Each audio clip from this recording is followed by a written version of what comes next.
ಯಕ್ಷಗಾನದ ಬಗ್ಗೆ ನಿಮಗೆಷ್ಟು ಗೊತ್ತು? ಇದೊಂದು ಪ್ರೇರಣೆ, ಜನರ ನಂಬಿಕೆ, ಸಾಂಸ್ಕೃತಿಕ ಪರಂಪರೆ, ಧಾರ್ಮಿಕ ಬಲ. ಯಕ್ಷಗಾನ ಒಂದೇ ಕಡೆ ಪ್ರದರ್ಶನಗೊಳ್ಳುವ ಭಕ್ತಿಪೂರ್ವಕ ಸಂಗೀತ, ನೃತ್ಯ ಮತ್ತು ಸಂಭಾಷಣೆಗಳನ್ನು ಒಳಗೊಂಡ ವೇಷಭೂಷಣಗಳಿಂದ ಕೂಡಿದ ಕಲೆ. ಎಲ್ಲರಿಗೂ ನಮಸ್ಕಾರ. ಪ್ರತಿ ಬಾರಿಯೂ ಒಂದು ಮಾಹಿತಿಯನ್ನು ಹೊತ್ತು ತರುವ ನಾವು ಇಂದು ಒಂದು ನಂಬಿಕೆ ಹಾಗೂ ಧಾರ್ಮಿಕ ಪರಂಪರೆ ಕುರಿತು ನಿಮ್ಮ ಮುಂದೆ ತರುವ ಪ್ರಯತ್ನವನ್ನು ಮಾಡುತ್ತಿದ್ದೇವೆ. ಹೌದು ಬಂಧುಗಳೇ, ಇವತ್ತು ನಾವು ಹಂಚಿಕೊಳ್ಳುತ್ತಿರುವ ವಿಷಯ ನಮ್ಮ ಹೆಮ್ಮೆಯ ಪರಂಪರೆ ಯಕ್ಷಗಾನದ ಕುರಿತು. ಕೆಲವು ಜಿಲ್ಲೆಗಳಿಗೆ ಸೀಮಿತವಾಗಿರುವ ಈ ಪರಂಪರೆಯ ಬಗ್ಗೆ ಸಾಕಷ್ಟು ಜನರಿಗೆ ಈ ಬಗ್ಗೆ ತಿಳಿದಿಲ್ಲ. ಯಕ್ಷಗಾನವು ಕರ್ನಾಟಕದ ಕರಾವಳಿ ಜಿಲ್ಲೆಗಳಾದ ಉಡುಪಿ, ದಕ್ಷಿಣ ಕನ್ನಡ ಹಾಗೂ ಉತ್ತರ ಕನ್ನಡದಲ್ಲಿ ಜನಪ್ರಿಯವಾಗಿರುವ ಒಂದು ಸಾಂಪ್ರದಾಯಿಕ ನೃತ್ಯ ನಾಟಕ ಕಲೆ. ಇದು ಗೀತೆ, ನೃತ್ಯ, ಮಾತುಗಾರಿಕೆ ಮತ್ತು ವೈವಿಧ್ಯಮಯ ವೇಷಭೂಷಣಗಳನ್ನು ಒಳಗೊಂಡ ವೈಷ್ಣವ ಭಕ್ತಿ ಚಳುವಳಿಯ ಉತ್ಪನ್ನವಾಗಿದೆ. ಪಾಂಡಿತ್ಯಪೂರ್ಣ ಕಲೆ ಎಂದು ಗುರುತಿಸಲ್ಪಡುವ ಯಕ್ಷಗಾನವು ರಾಮಾಯಣ, ಮಹಾಭಾರತದ ಕಥೆಗಳನ್ನು ದಿವ್ಯ ದೀಪಗಳೊಂದಿಗೆ ಬೆಳಕಿನಲ್ಲಿ ರಾತ್ರಿ ಪೂರ್ತಿ ಪ್ರದರ್ಶಿಸುವ ಜಾನಪದ ಹಾಗೂ ಶಾಸ್ತ್ರೀಯ ಶೈಲಿಯ ಸಮ್ಮಿಶ್ರ ಕಲಾ ಪ್ರಕಾರವಾಗಿದೆ. ಯಕ್ಷಗಾನದಲ್ಲಿ ಪ್ರಮುಖವಾಗಿ 2 ವಿಧಗಳಿವೆ. ಮೊದಲನೆಯದು ತೆಂಕುತಿಟ್ಟು ದಕ್ಷಿಣ ಶೈಲಿ ಮತ್ತು ಎರಡನೆಯದು ಬಡಗುತಿಟ್ಟು ಉತ್ತರ ಶೈಲಿ. ಯಕ್ಷಗಾನವು 2 ರೀತಿಯಲ್ಲಿ ಆಡಿಸಲ್ಪಡುತ್ತಾರೆ. ಮೊದಲನೆಯ ರೀತಿ, ಜನರು ಪ್ರಮುಖ ದೇವಸ್ಥಾನಗಳ ಮೇಳಗಳಿಗೆ ತಮ್ಮ ಇಷ್ಟಾರ್ಥ ಈಡೇರಿಕೆಗೆ ಹರಕೆ ಹೊತ್ತು ಶ್ರದ್ಧಾಭಕ್ತಿಯಿಂದ ಬೆಳಕಿನ ಸೇವೆಯನ್ನು ಮಾಡುತ್ತಾರೆ. ಇನ್ನೊಂದು ರೀತಿಯಲ್ಲಿ ಕೆಲವೊಂದು ಟೆಂಟ್ ಮೇಳಗಳಿದ್ದು ಅವರುಗಳು ಊರೂರಿಗೆ ಹೋಗಿ ಟೆಂಟ್ ಮೇಳಗಳ ಯಕ್ಷಗಾನವನ್ನು ಆಡಿಸಿ ತೋರಿಸುತ್ತಾರೆ. ಅಲ್ಲಿ ಜನರು ಟಿಕೆಟ್ಗಳನ್ನು ಖರೀದಿಸಿ ಕಲೆಯನ್ನು ಆನಂದಿಸುತ್ತಾರೆ. ಪ್ರದರ್ಶನ ಯಾವುದೇ ರೀತಿಯಲ್ಲಾದರೂ ಕಥೆಯನ್ನು ಪದ್ಯದ ಮೂಲಕ ಹೇಳುವ ಭಾಗವತರು ಹಿಮ್ಮೇಳ ಚಂಡೆ ಮದ್ದಳೆಯೊಂದಿಗೆ, ಮುಮ್ಮೇಳ ಅಂದರೆ ಪಾತ್ರಧಾರಿಗಳ ಮೂಲಕ ಆಯ್ದ ಪ್ರಸಂಗಗಳಿಗೆ ಆಡಿಸಿ ತೋರಿಸುತ್ತಾರೆ. ಯಕ್ಷಗಾನದಲ್ಲಿ ಪಾತ್ರಧಾರಿಗಳು ತೊಡುವ ವಿಶಿಷ್ಟ ವೇಷಭೂಷಣಗಳು ಇದರ ಆಕರ್ಷಣೆ. ಬಣ್ಣ ಬಣ್ಣದ ವೇಷಗಳು, ಭವ್ಯವಾದ ಕಿರೀಟಗಳು ಮತ್ತು ವಿಶಿಷ್ಟವಾದ ಮುಖವರ್ಣಿಕೆಯು ಯಕ್ಷಗಾನದ ಆಕರ್ಷಣೆಯಾಗಿದೆ. ಹಿಂದೆ ಇದನ್ನು ಆಟ, ಬಯಲಾಟ ಅಥವಾ ದಶಾವತಾರ ಎಂಬ ಪರಿಭಾಷೆಯಿಂದಲೂ ಕರೆಯುತ್ತಿದ್ದರು.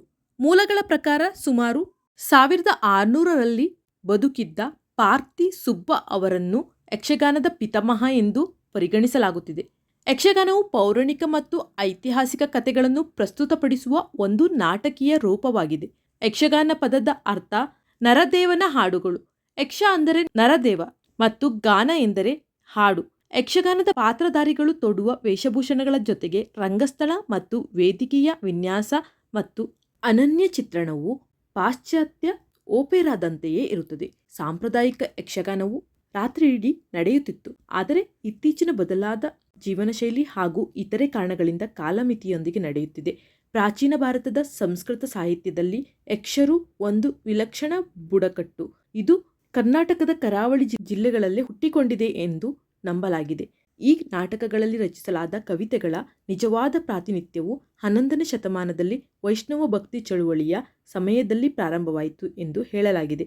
13ನೇ ಶತಮಾನದಲ್ಲಿ ನರಹರಿ ತೀರ್ಥ ಎಂಬ ಋಷಿ ಉಡುಪಿಯಲ್ಲಿ ದಶಾವತಾರ ಪ್ರದರ್ಶನವನ್ನು ಆರಂಭಿಸಿದರು. ನಂತರ ಇದು ಯಕ್ಷಗಾನವಾಗಿ ಬೆಳೆಯಿತು ಎಂಬ ಉಲ್ಲೇಖವಿದೆ. ಒಟ್ಟಾರೆಯಾಗಿ ಯಕ್ಷಗಾನವು ಕರ್ನಾಟಕ ಪ್ರದೇಶಗಳ ಕಡಲ ತೀರದ ಮುಂಭಾಗದಲ್ಲಿ ಆಡಲಾಗುತ್ತದೆ. ಅಭಯಾರಣ್ಯಗಳಲ್ಲಿರುವ ದೈವಿಕ ಜೀವಿಗಳ ಹರಕೆಗೆ ಹೋಲುತ್ತದೆ. ವ್ಯಕ್ತಿಗಳು ತಾವು ಇಚ್ಛಿಸಿದ್ದನ್ನು ಪಡೆದಾಗ ಅವರುಗಳು ಬೆಳಕಿನ ಸೇವೆ ಅಥವಾ ಬಯಲಾಟವನ್ನು ಆಡಿಸಿ ಹರಕೆಯಾಗಿ ದೇವರಿಗೆ ಕೃತಜ್ಞತೆ ಸಲ್ಲಿಸುತ್ತಾರೆ. ಈ ಸಂದರ್ಭದಲ್ಲಿ ಅನ್ನದಾನವನ್ನು ಮಾಡಿ ಸಾರ್ಥಕತೆಯನ್ನು ಹೊಂದುತ್ತಾರೆ. ಆ ಮೂಲಕ ಅನ್ನದಾನ, ಮಹಾದಾನ ಎಂಬ ಮೌಲ್ಯವನ್ನು ಧಾರ್ಮಿಕವಾಗಿ ನಂಬಿಕೆಗಳ ಮೂಲಕ ಸಾರುತ್ತಾರೆ. ಈ ಹಿಂದೆ ಹೇಳಿದ ಹಾಗೆ 2 ಪ್ರಕಾರಗಳಿದ್ದು, ದಕ್ಷಿಣದಲ್ಲಿ ದಕ್ಷಿಣ ಕನ್ನಡದಿಂದ ತುಳುನಾಡು ಪ್ರದೇಶದ ಕಾಸರಗೋಡಿನವರೆಗೆ ಯಕ್ಷಗಾನದ ರೂಪವನ್ನು ತೆಂಕುತಿಟ್ಟು ಎಂದು ಕರೆಯಲಾಗುತ್ತದೆ ಮತ್ತು ಉತ್ತರದಲ್ಲಿ ಉಡುಪಿಯಿಂದ ಉತ್ತರ ಕರ್ನಾಟಕದವರೆಗೆ ಬಡಗುತಿಟ್ಟು ಎಂದು ಕರೆಯಲಾಗುತ್ತದೆ. ಈ 2 ರೂಪಗಳನ್ನು ಎಲ್ಲ ಪ್ರದೇಶದಲ್ಲೂ ಸಮನಾಗಿ ಆಡಲಾಗುತ್ತದೆ. ಯಕ್ಷಗಾನದಲ್ಲಿ ಯಾವುದಾದರೊಂದು ಕಥಾನಕವನ್ನು ಆಯ್ದುಕೊಂಡು ಅದನ್ನು ಜನರಿಗೆ, ಕಲಾಭಿಮಾನಿಗಳಿಗೆ ಹಾಡು, ಅಭಿನಯ, ನೃತ್ಯಗಳೊಂದಿಗೆ ತೋರಿಸಲಾಗುತ್ತದೆ. ಹೀಗೆ ಆಯ್ದುಕೊಂಡ ಕಥಾನಕವನ್ನು ಪ್ರಸಂಗ ಎಂದು ಕರೆಯುತ್ತಾರೆ. ಉದಾಹರಣೆಗೆ, ಮಹಾಭಾರತದಲ್ಲಿ ಭೀಮ ಮತ್ತು ದುರ್ಯೋಧನರ ನಡುವೆ ನಡೆಯುವ ಗದಾಯುದ್ಧದ ಕಥೆಯನ್ನು ಆಯ್ದುಕೊಂಡರೆ ಆಗ ಅದನ್ನು ಗದಾಯುದ್ಧ ಪ್ರಸಂಗ ಎಂದು ಕರೆಯುತ್ತಾರೆ. ಇನ್ನೊಂದು ಉದಾಹರಣೆಯಾಗಿ, ಯಾವುದಾದರೂ ದೇವಸ್ಥಾನದ ಕ್ಷೇತ್ರದ ಮಹಿಮೆಯನ್ನು ಸಾರುವ ಕಥಾನಕವಾದರೆ ಆ ಕ್ಷೇತ್ರದ ಹೆಸರಿನೊಂದಿಗೆ ಕ್ಷೇತ್ರ ಮಹಾತ್ಮೆ ಪ್ರಸಂಗ ಎಂದು ಕರೆಯುತ್ತಾರೆ. ಆಯ್ದ ಪ್ರಸಂಗವನ್ನು ಪಾತ್ರಧಾರಿಗಳು ವಿಶಿಷ್ಟ ವೇಷಭೂಷಣಗಳೊಂದಿಗೆ, ವಿಶೇಷವಾದ ಭಾಗವತಿಕೆ ಅಥವಾ ಹಾಡುಗಾರಿಕೆಯೊಂದಿಗೆ, ಸ್ಪಷ್ಟ ಮಾತುಗಾರಿಕೆಯೊಂದಿಗೆ ಕಥೆಯನ್ನು ಜನಸಾಮಾನ್ಯರಿಗೆ ತಿಳಿಯುವ ಹಾಗೆ ಮಾಡುತ್ತಾರೆ. ದೇವತಾ ಕಲೆ ಎಂದೇ ಪ್ರಸಿದ್ಧವಾಗಿರುವ ಯಕ್ಷಗಾನದ ಮಹತ್ವವನ್ನು ಈ ಮುಖ್ಯ ಅಂಶಗಳಿಂದ ತಿಳಿಯಬಹುದಾಗಿದೆ. ಸಾಂಸ್ಕೃತಿಕ ಗುರುತು: ಇದು ಕರ್ನಾಟಕದ ಕರಾವಳಿ ಭಾಗದ ಸಾಂಸ್ಕೃತಿಕ ಅಸ್ಮಿತೆಯಾಗಿದ್ದು, ಭೂತಕೋಲ, ತೆಯ್ಯಂನಂತಹ ಕಲೆಯೊಂದಿಗೆ ನಿಕಟ ಸಂಬಂಧ ಹೊಂದಿದೆ. ಪೌರಾಣಿಕ ಕಥೆಗಳ ಪ್ರಸ್ತುತಿ: ಯಕ್ಷಗಾನವು ಮಹಾಭಾರತ ಮತ್ತು ರಾಮಾಯಣದ ಕಥೆಗಳನ್ನು ಮನೋಜ್ಞವಾಗಿ ಚಿತ್ರಿಸುತ್ತದೆ. ಇದು ನೋಡುಗರಿಗೆ ನೈತಿಕ ಮತ್ತು ಆಧ್ಯಾತ್ಮಿಕ ಮೌಲ್ಯಗಳನ್ನು ತಿಳಿಸುತ್ತದೆ. ಪುರಾಣದ ಜ್ಞಾನವನ್ನು ತಲುಪಿಸುತ್ತದೆ. ದೇವಾಲಯಗಳ ಕ್ಷೇತ್ರದ ಕಥೆಗಳ ಪ್ರಸ್ತುತಿ: ಯಕ್ಷಗಾನದ ಮೇಳಗಳು ಸಾಮಾನ್ಯವಾಗಿ ದೇವಾಲಯಗಳೊಂದಿಗೆ ಹೆಣೆದು ಬಂದಿದ್ದು, ಆಯಾ ಕ್ಷೇತ್ರದ ಮಹಿಮೆಯ ಕಥೆಯ ಸಾರವನ್ನು ಹೇಳುತ್ತವೆ. ಉದಾಹರಣೆಗೆ ಮಾರಣಕಟ್ಟೆ ಬ್ರಹ್ಮಲಿಂಗೇಶ್ವರನ ಕ್ಷೇತ್ರ ಮಹಾತ್ಮೆ, ಕೊಲ್ಲೂರು ಮೂಕಾಂಬಿಕೆ ಕ್ಷೇತ್ರ ಮಹಾತ್ಮೆ, ಧರ್ಮಸ್ಥಳ ಕ್ಷೇತ್ರ ಮಹಾತ್ಮೆ, ಮಂದಾರ್ತಿ ಕ್ಷೇತ್ರ ಮಹಾತ್ಮೆ. ಹೀಗೆ ಹಲವು ದೇವರು ಹಾಗೂ ಕ್ಷೇತ್ರದ ಕಥೆಯನ್ನು ತಿಳಿಸಿ ಭಕ್ತಿ ಇಮ್ಮಡಿಯಾಗುವಂತೆ ಮಾಡುತ್ತದೆ. ಕಲೆಯ ಸಮನ್ವಯ: ಇದು ನೃತ್ಯ, ಹಾಡುಗಾರಿಕೆ, ಸಂಭಾಷಣೆ ಮತ್ತು ವೇಷಭೂಷಣಗಳ ಅದ್ಭುತ ಮಿಶ್ರಣವಾಗಿದೆ. ಇಲ್ಲಿ ಯಾವುದೇ ಟೇಕ್ ಇಲ್ಲದೆ ರಂಗಸ್ಥಳದಲ್ಲಿ ಆಡಿ ತೋರಿಸುವ ಅದ್ಭುತ ಕಲೆಯಾಗಿದೆ. ಜಾನಪದ ಮತ್ತು ಶಾಸ್ತ್ರೀಯ ಸಂಯೋಜನೆ: ಯಕ್ಷಗಾನವು ಶಾಸ್ತ್ರೀಯ ಸಂಗೀತ ಮತ್ತು ಜಾನಪದ ನೃತ್ಯದ ಅಂಶಗಳನ್ನು ಹೊಂದಿದೆ. ಭಾಗವತರು ಹಾಡುವ ರಾಗಗಳು ಯಕ್ಷಗಾನ ರಾಗ ವಿಶಿಷ್ಟವಾಗಿದೆ. ಜೀವಂತ ಸಂಪ್ರದಾಯ: ಇದು ಕೇವಲ ಪ್ರದರ್ಶನವಲ್ಲ, ಬದಲಾಗಿ ಹರಕೆ ಸಲ್ಲಿಸುವ ಒಂದು ಭಾಗವಾಗಿದೆ. ಪವಿತ್ರ ಆಚರಣೆಯಾಗಿದೆ. ದೈವಿಕ ನಂಬಿಕೆಯಾಗಿದೆ. ಸಾಂಸ್ಕೃತಿಕ ಸಭ್ಯತೆ: ದೇವರು ಮತ್ತು ಧರ್ಮಕ್ಕೆ ಹತ್ತಿರವಾದ ಯಕ್ಷಗಾನ ಕಲೆಯಿಂದ ಸಮಾಜಕ್ಕೆ ಸಾಂಸ್ಕೃತಿಕ ಸಭ್ಯತೆಯನ್ನು ಸಾರುವಂತಾಗಿದೆ. ಜನರು ಸಂಸ್ಕೃತಿಯ ಮೌಲ್ಯಗಳು, ಜೀವನದ ಪರಿಪಾಠಗಳು ತಿಳಿಯುವಂತಾಗಿದೆ. ಜೀವನಾಧಾರಕ್ಕೆ ಬಲ: ಯಕ್ಷಗಾನವು ಧಾರ್ಮಿಕ ನಂಬಿಕೆಯಿಂದ ಸಾಂಸ್ಕೃತಿಕವಾಗಿ ಮಾಡಲ್ಪಟ್ಟಿದ್ದು, ಸಾವಿರಾರು ಕುಟುಂಬಗಳ ಜೀವನಕ್ಕೂ ಬಲ ನೀಡುತ್ತದೆ. ರೈತರಿಂದ ಹಿಡಿದು ಶ್ರಮಿಕರು ಹಾಗೂ ಕಲಾವಿದರನ್ನು ಕೈ ಹಿಡಿದು ನಡೆಸುತ್ತಿದೆ. ಆರ್ಥಿಕ ಚಟುವಟಿಕೆಗಳು ಈ ಮೂಲಕ ಚುರುಕಾಗುತ್ತಿದೆ. ಒಟ್ಟಾರೆಯಾಗಿ ಯಕ್ಷಗಾನ ಕಲಿಕೆಯು ವ್ಯಕ್ತಿತ್ವ ವಿಕಸನ, ಸಾಂಸ್ಕೃತಿಕ ಬೇರುಗಳ ಅರಿವು ಮತ್ತು ಕಲಾತ್ಮಕ ಕೌಶಲ್ಯವನ್ನು ಬೆಳೆಸುವ ಸಮಗ್ರ ಪ್ರಕ್ರಿಯೆಯಾಗಿದೆ. ಇದು ಶಿಸ್ತು, ಆತ್ಮವಿಶ್ವಾಸ ಹಾಗೂ ಭಾರತೀಯ ಪೌರಾಣಿಕ ಕಥೆಗಳ ಮೂಲಕ ನೈತಿಕ ಮೌಲ್ಯಗಳನ್ನು ಬೋಧಿಸುತ್ತದೆ. ಕರಾವಳಿ ಭಾಗದ ಜನರು ಸೋತಿದ್ದೇನೆ, ಜೀವನ ಹೇಗೆ ಎಂದು ಯೋಚಿಸುವಾಗ ಹೊತ್ತ ಹರಿಕೆಯು ದೈವಿಕ ರೂಪದಲ್ಲಿ ಚೇತನ ತುಂಬಿ ಜೀವಿಸಲು ಸಾಧಿಸಲು ಸ್ಫೂರ್ತಿ.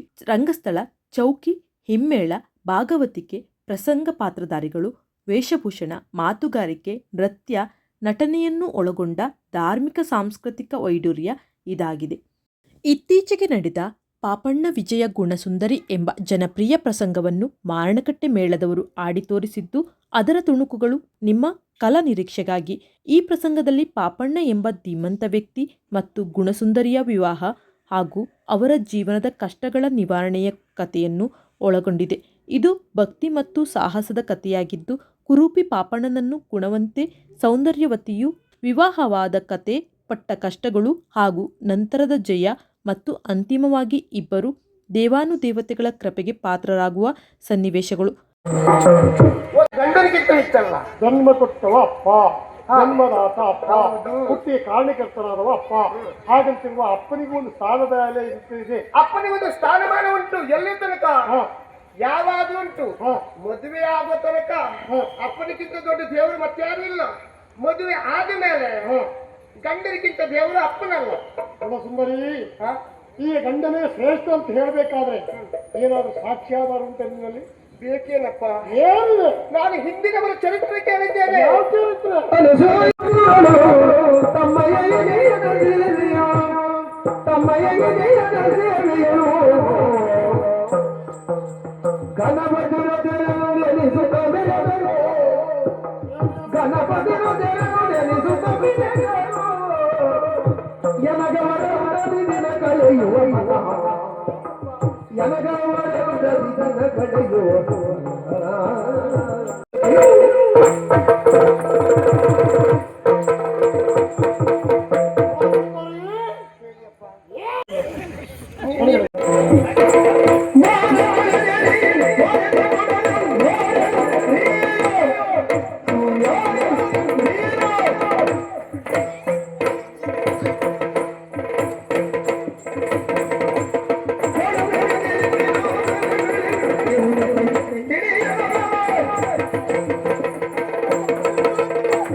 ಆಗ್ತದೆ ಸರಿ ಹೇಳಲ್ಲ ವಿಷಯ ಸತ್ಯ ಹಿರಿಯವರು ಇವತ್ತು ಕೊಂಡಾಟ ಹೆಚ್ಚಾಯ್ತು. ಅಯ್ಯೋ ಏನ್ ಬರಲಿ ಉಡುವುದಕ್ಕೆ ತೊಡುವುದಕ್ಕೆ ತಿನ್ನುವುದಕ್ಕೆ ಕೊಡು ಕೂಡ ರಾಶಿ ರಾಶಿ ಅವಳಿಗೆ ಈಗ ವ್ಯತ್ಯಾಸ ಗೊತ್ತಾಗುದಿಲ್ಲ ಅಪ್ಪ ಯಾರು ತಂಗಿ ಯಾರು ಅಂತ. ನಾವಿನ ತಂಗಿ ಹಾಗೆ ಇದ್ದೇವೆ. ಎಷ್ಟೊಂದು ಕೊಟ್ಟೆ. ಓ ಇವ್ರು ಬಂದ್ರೆ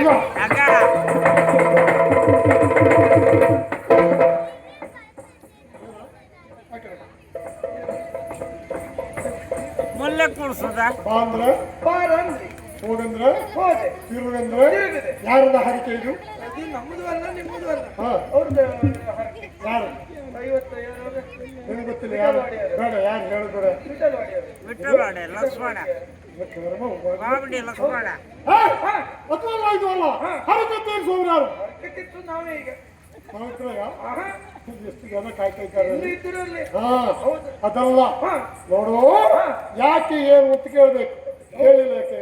ಯಾಕೆ ಏನಂತ ಕೇಳುದಿಲ್ಲ ಒಡೆ. ಯಾಕೆ ಕೇಳಲಿಲ್ಲ? ಕೇಳಿದ್ರೆ ಅದಕ್ಕೆ ಪ್ರಸಂಗ ಆಗುದಿಲ್ಲ. ಕೇಳದೆ ಇದ್ರು ಏನು? ಕೇಳಿಲ್ಲರೂ ಅದೇ. ಕೇಳದೆ ಇದ್ರು ಅದೇ ಆಗುವುದು. ಹೌದು ನಿನ್ನ ಸಾಲ ಅದು. ಊರ್ ಬಿಡ ಊರು ಬಿಡುವ. ನಾನು ಎಂತ ತಪ್ಪು ಮಾಡಿದೆ ನಂಗೆ ಮಂಡಿ ಬೆಟ್ಟ ನೋಡುದ ಅದು ಈ ಊರಲ್ದಿರೋ ಬರುವುರಂಗ ಹೊರಟು ಹೋಗಿ ಹುಡುಕಲೇಬೇಕು. ಕೆಲಸ ಅಲ್ದ ಆದ್ರೆ ಮತ್ತೆ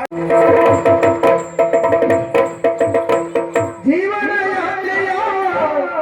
ಯಾತ್ರಿಕರೆಲ್ಲರೂ ಜೀವನ ಯಾತ್ರಿಕರೆಲ್ಲರೂ ಗುರಿಯಿಲ್ಲದೆ ಗುರಿಯಿಲ್ಲದೆ ನಡೆದಾಡುವರು ಹಾಲು ನೀರು ಹಾಲು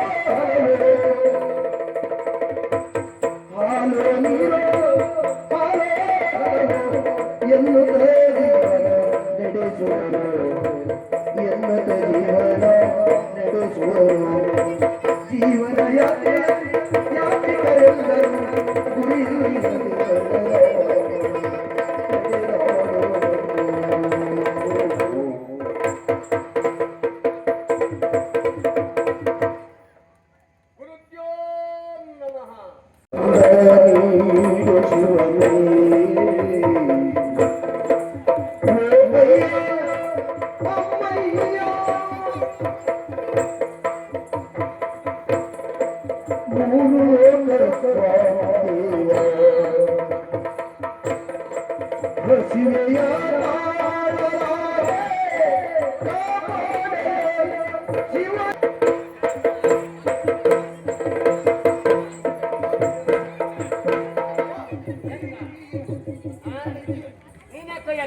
ಕೈ ಹಾಕ್ತದಲ್ಲ ಹಾಕುವಂತ ಹಾಕಿದ್ದು ಯಾಕೆ ಧರ್ಮದಲ್ಲಿ ಧರ್ಮದಲ್ಲಿ ಮತ್ತೆ ಅಲ್ಲ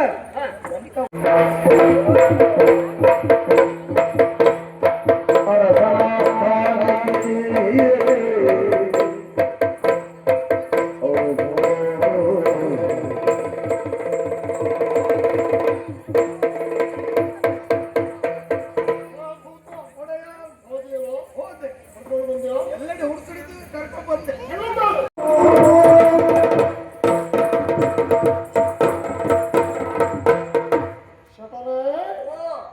ನೋಡ್ತಾ ಇದ್ದೇನೆ. ನೋಡುವ ಸ್ಥಿತಿಗತಿಯಲ್ಲಿರುವ ಪುತ್ರ ರೂಪ, ಗಳ್ಳು ಹೊಟ್ಟೆ, ಗೂನು ಬೆನ್ನು, 1.5 ಕಾಲು, ಮುಖ ಎಲ್ಲಿದೆ ಅಂತ ಹುಡುಕಿ ತೆಗೆಯುವುದಕ್ಕೆ 1 ವರ್ಷ ಬೇಕು. ಅಂತ ರೂಪ ಹೊಂದಿರುವಂತ ನೀನು ನಿನ್ನ ಊರಲ್ಲಿ ನಿನ್ನನ್ನು ಪಡೆಯುವಂತ ಮಾತಾಪಿತರಾರು, ನಿನ್ನ ಹೆಸರೇನು, ಎಲ್ಲಿ ಹೋಗ್ತಾ ಇದ್ದೀಯ ಎಲ್ಲ ವಿಚಾರ ಹೇಳ್ತೀರಪ್ಪ. ಯಾಕೆ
ಮಕ್ಕಳು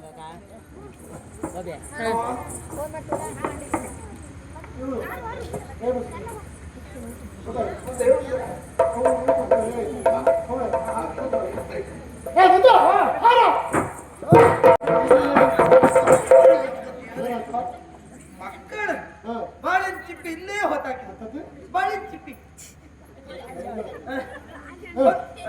ಮಕ್ಕಳಿಗೆ ಬಾಳೆ ಕೊಟ್ಟದ ಕೊಟ್ಟದ್ ನಾನು ಯಾಕೆ ಕೊಟ್ಟ ತಿಂದು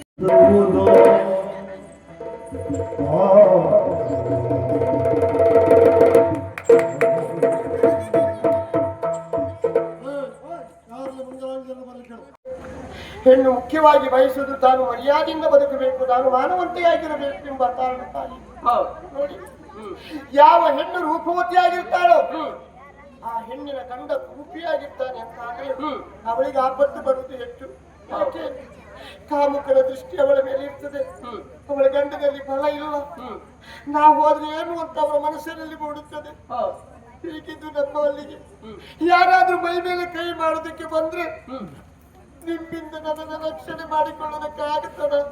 ಹೇಗೆ ನಾನು ನನ್ನ ಮಾನ ರಕ್ಷಣೆ ಮಾಡಿಕೊಳ್ಳಲಿ? ಗುಣ ಒಂದೊಂದು ದಿನ ತುಂಬಿದ ಸಭೆಯಲ್ಲಿ ದ್ರೌಪದಿಯ ಸೀರೆಯನ್ನ ಎಳೆಯುವುದಕ್ಕೆ ಮುಂದಾದ ದುಶ್ಯಾಸನ. ಆ ಸಂದರ್ಭದಲ್ಲಿ 5 ಮಂದಿ ಗಂಡಂದಿರು ಅವಳ ಜೊತೆಯಲ್ಲಿ ಇದ್ರು, ಯಾರೂ ಅವಳನ್ನು ರಕ್ಷಣೆ ಮಾಡುವುದಕ್ಕೆ ಮುಂದಾಗಿಲ್ಲ. ಗುಣ ಗಂಡಂದಿರು ಬರಲಿಲ್ಲ, ಬರಲೇ ಇಲ್ಲ. ಅವಳನ್ನು ರಕ್ಷಣೆ ಮಾಡಿದ್ಯಾರು? ಅವಳು ನಂಬಿಕೊಂಡು ಬಂದಂತ ಆ ಶ್ರೀಧರ್ಮ. ಹಾಗಾಗಿ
ನಿನ್ನಂತಹ ಬದುಕಿ ಉಳಿಯಬಾರದು.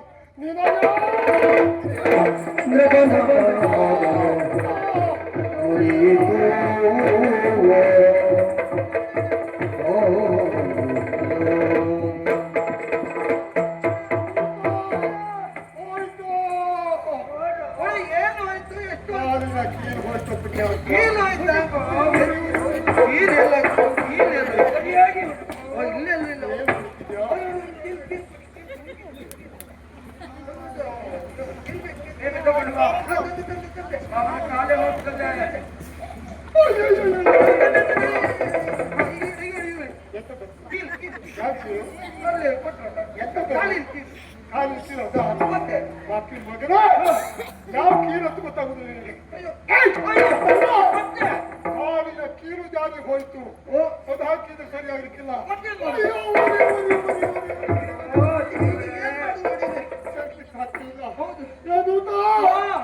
ಹೇಮಸುಂದರಿ ಕರಿಯ ಸ್ವಲ್ಪ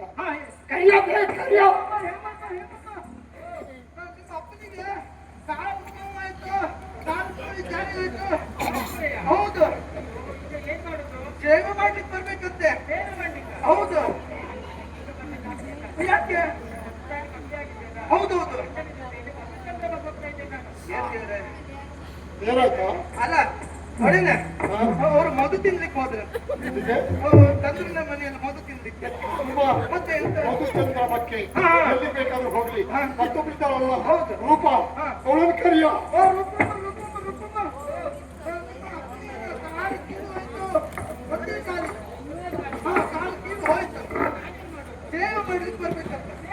ಹೌದು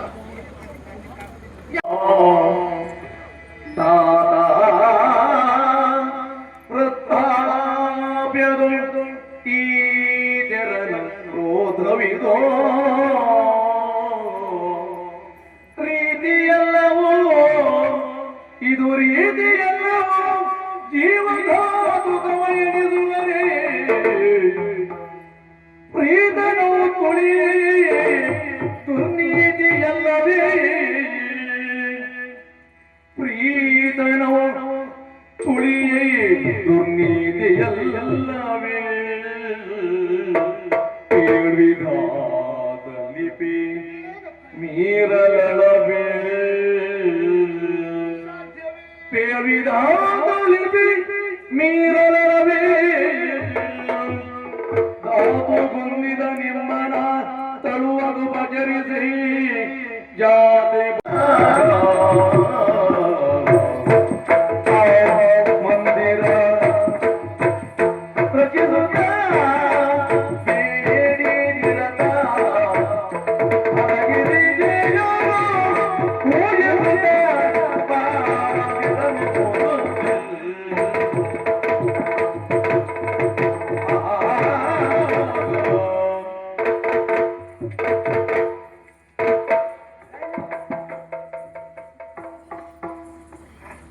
ನಾನು ಹೋಗ್ತಾ ಇದ್ದೇನೆ ನಾನು ಬರ್ತಾ ಇದ್ದೆ ಬರ್ತಾ ಇದ್ದೆ ನೀನು ಹೌದು ಬರುವಾಗ ಏನ್ ಮಾಡ್ತಾ ಇದ್ದಿ ನಾನೇನ್ ಮಾಡಿದ್ದೆ ಹಿಂದೆ ತಿರುಗಿ ನೋಡ್ತಾ ಇದ್ದೆ ಅರ್ಥ ಆಯ್ತು ಅರ್ಥ ಆಯ್ತು ನಿನಗೆ ಬರ್ಲಿಕ್ಕೆ ನನ್ನೊಟ್ಟಿಗೆ ಬರ್ಲಿಕ್ಕೆ ಇಷ್ಟ ಇಲ್ಲ ನಿನಗೆ ಹೋಗು ಮನೆಗೆ ಹೋಗು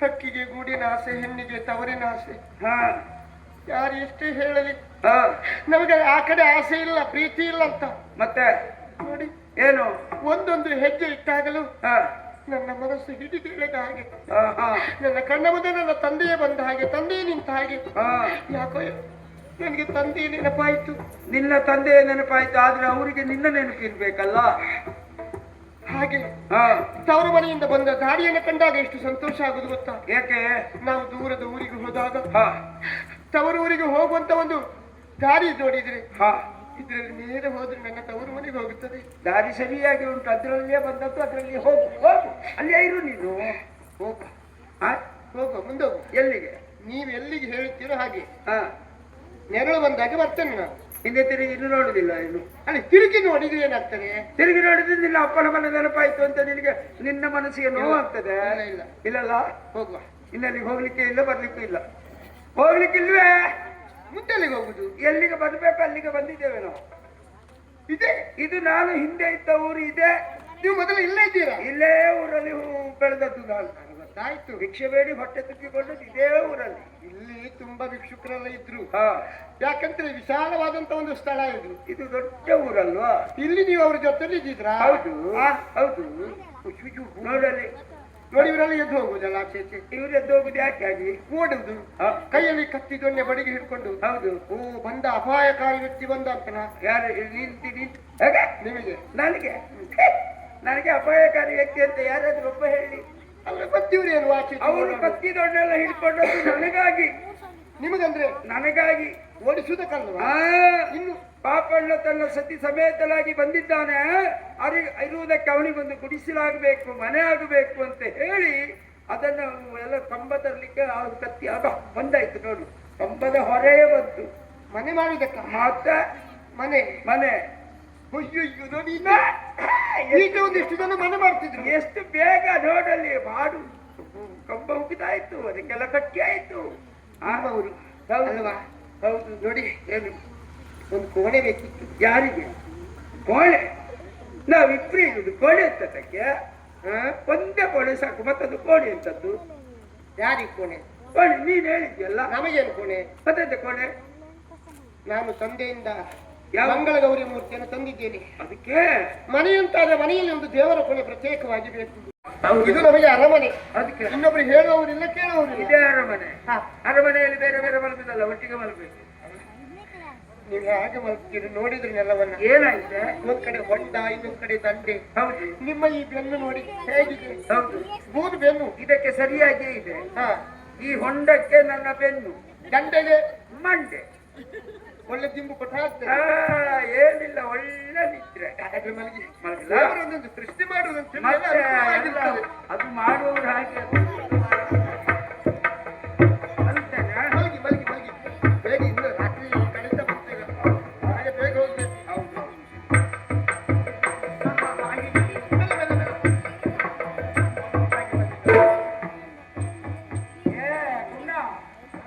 ಇವತ್ತು ಸ್ವಲ್ಪ ಚಳಿ ಉಂಟಲ್ಲ? ಚಳಿ ನನಗೆ ಚಳಿ ಆಗ್ತದೆ. ಎಂತಾದ್ರೂ ಮೊದಲಿಕ್ಕೆ ಕೊಡು. ಮೊದಲಿಕ್ಕೆ ಕೊಡೆ. ಅಯ್ಯೋ ಮೊದಲಿಸೆ. ಹೋಯ್. ಏನು? ನಾವು ಉಟ್ಟ ಬಟ್ಟೆಯಲ್ಲಿ ಬಂದವರು, ಹೊರೆಯುವುದಕ್ಕೆ ಏನು ಬಟ್ಟೆ ತಂದಿದ್ದೇವೆ ನಾವು? ನನಗೆ ಅದೆಲ್ಲ ಗೊತ್ತಿಲ್ಲ. ಎಂತಾದ್ರೂ ಒಂದು ನನಗೆ ಚಳಿ ಅಂತ ಅನ್ಕೊಳ್ಳಿ.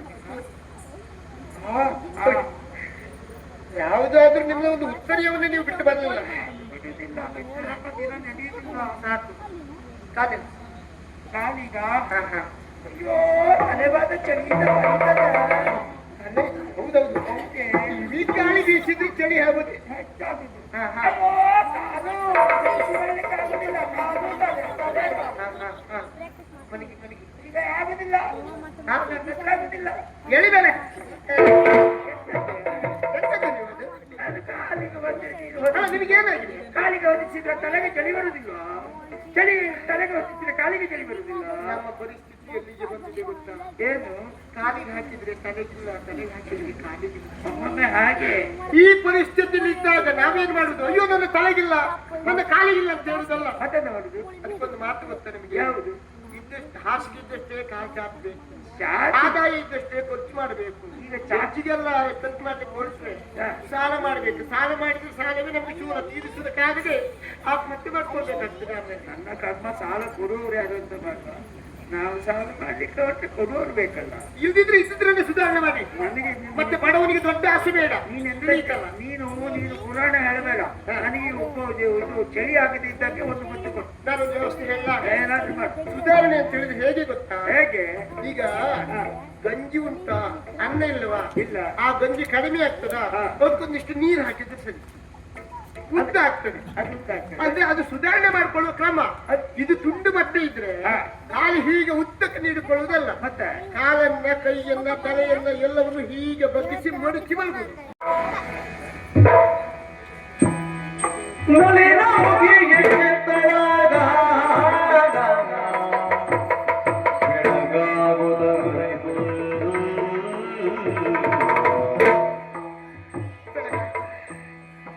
ಇವರಿಗಿನ್ನೂ ಎಚ್ಚರ ಆಗಲಿಲ್ಲ. ಪಾಪ ನಿದ್ದೆಯಲ್ಲಿದ್ದಾರೆ. ಇವರು ಹೇಳುವ ಮುನ್ನ ನದಿಗೆ ಹೋಗಿ ಸ್ನಾನ ಮಾಡಿ ದೇವರಿಗೆ ಪೂಜೆಗೆ ಬೇಕಾದಂತ ನೀರನ್ನ ತಂದು ಆಮೇಲೆ ಇವರನ್ನು ಎಬ್ಬಿಸಿದ್ರಾಯ್ತು. ಬೇಗ ನದಿಗೆ ಹೋಗಿ ಬರ್ತಾರೆ.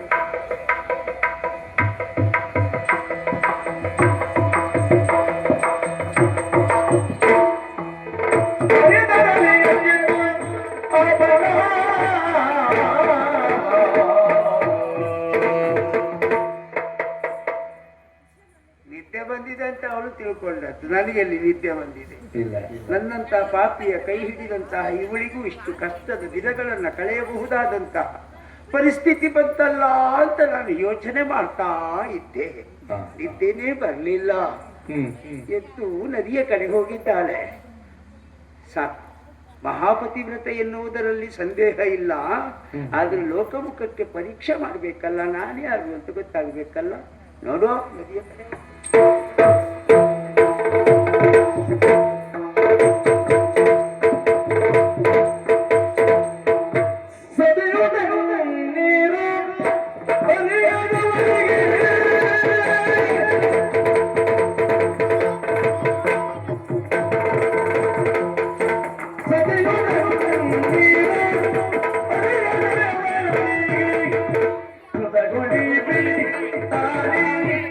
Bye.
ಔದುಂಬರಾಣಿ ಪುಷ್ಪಾಣಿ ಶ್ವೇತವರ್ಣಂಚ ವಾಯಸ ಮತ್ಸ್ಯಪಾದೆ ಜಲಪಶ್ಯಮ್ನ ನಾರಿ ರಥೇನ ಪಶ್ಯತಿ ಅಂತ ಆಡಿದ್ರು.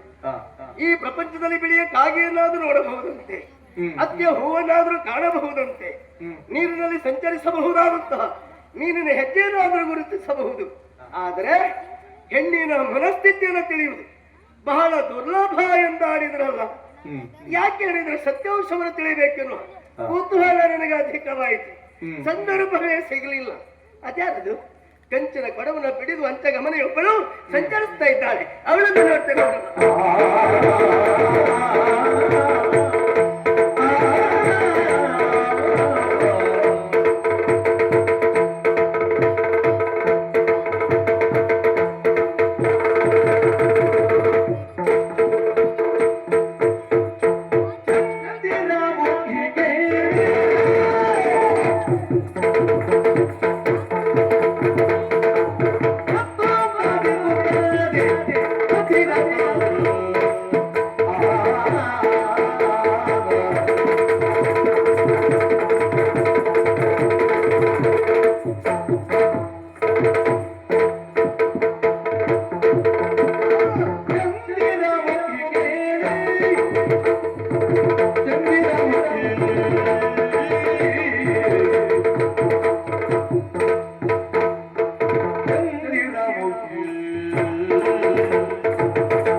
ಮಗುವಿಗೆ ಕಾಣವ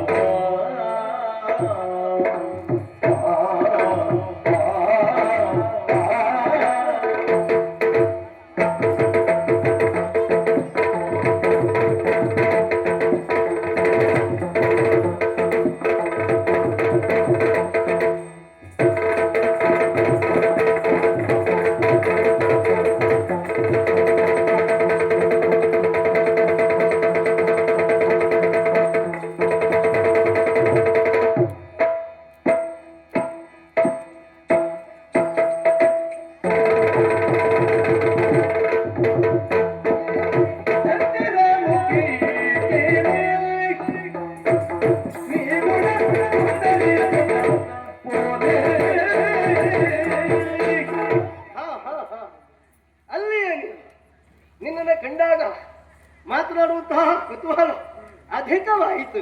ಹಾಗಾಗಿ ಹೇಳ್ತೇನೆ, ಚಂದಿರಮುಖಿ ಕೇಳೆ ನೀ ಗುಣ ಸುಂದರಿ ಸುಖ ಪೋಲೆ ಅನುಮಾನವೇ ಇಲ್ಲ. ಚಂದಿರಮುಖಿ ಹಾ, ಏನು ಇದು ನನ್ನ ಹೆಸರ? ಹೆಸರಲ್ಲ, ಆದ್ರೂ ಆ ಚಂದ್ರಮನು ನಿನ್ನ ಮುಖದಲ್ಲಿ ಮನೆ ಮಾಡಿದ್ರೆ ಎಂಬ ಹಾಗೆ ಭಾಸವಾಗುತ್ತಾ ಇದೆ. ಎಷ್ಟು ಚಂದವೇ, ಏನು ಸೌಂದರ್ಯ, ಏನು ರೂಪು, ಏನು ಲಾವಣ್ಯ. ಅಪ್ಪ, ನನ್ನ ನಾಲಿಗೆ ತ್ರಾಣ ಕಡಿಮೆ ಆಗಿದೆ ನಿನ್ನ ಹೊಗಳುವುದಕ್ಕೆ ಹೊರಟ್ರೆ. ಯಾರು ಹೇಳಿದ್ದು ಹೊಗಳಬೇಕು? ಅಲ್ಲ, ಹೊಗಳುವ ಹಾಗೆ ಇದ್ದಾಗಲೇ ಹೊಗಳಿದ್ರೆ ಅಪರಾಧ ಅಲ್ಲವಷ್ಟೇ. ದಾರಿಯಲ್ಲಿ ಸಿಕ್ಕಿದ ಹೆಂಗಸನ್ನೆಲ್ಲ ಹೊಗಳ್ತಾ ಇರುವುದು ಎಲ್ಲವರನ್ನಲ್ಲ, ಕಾರಣ ಉಂಟಾ? ನಿನ್ನನ್ನು ಹೊಗಳುವುದಕ್ಕೆ ಕಾರಣವೂ ಇದೆ. ಹಾಗೆಂತ ನಾನೇನು ದೂರದವ ಅಲ್ಲ, ನಿನಗೆ ಹತ್ತಿರದವನೇ ನಾನು. ಏನು ನಿಂತ ಲೆಕ್ಕದಲ್ಲ? ಅದಲ್ಲ, ನಿನ್ನ ಗಂಡ ನಾನು. ಮಾತೆಲ್ಲಿಗೂ ಹೋಗ್ತಾ ಇದೆ. ಹೆಚ್ಚು ಕಡಿಮೆ ಆಯ್ತಾ? ಅದಲ್ಲ, ನಾನು ನಿನ್ನ ಗಂಡ.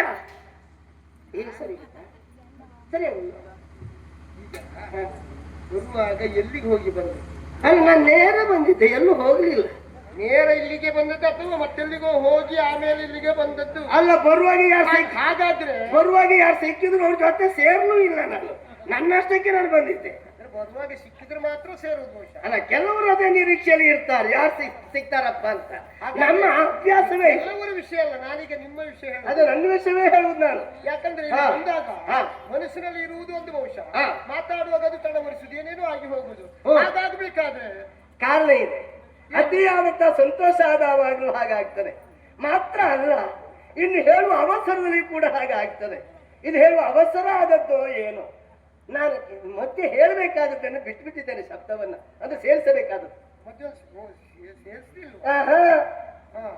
ನಿನ್ನ ಗಂಡ ನಾನು ಅಂತ ಹೇಳಿಬಿಟ್ಟು ಅದಲ್ಲ, ನಿನ್ನ ಗಂಡ ಮತ್ತೆ ನಾನು. ಈಗ ಸರಿ ಹೋಯ್ತಲ್ಲ? ಮತ್ತೆ ಸರಿ ಉಂಟಲ್ಲ ಈಗ? ಸರಿ ಆಯ್ತಾ ಈಗ? ಹೌದು, ಸರಿ ಆಯ್ತಾ? ಸರಿ ಹೋಯ್ತಲ್ಲ. ಈಗ ಮತ್ತೆ ನಾನು ಹಾ, ಈಗಲ್ಲ ಹಾ, ಈಗಲ್ಲ ನಾನು ಈಗಲ್ಲ. ಮತ್ತೆ ನಾನು.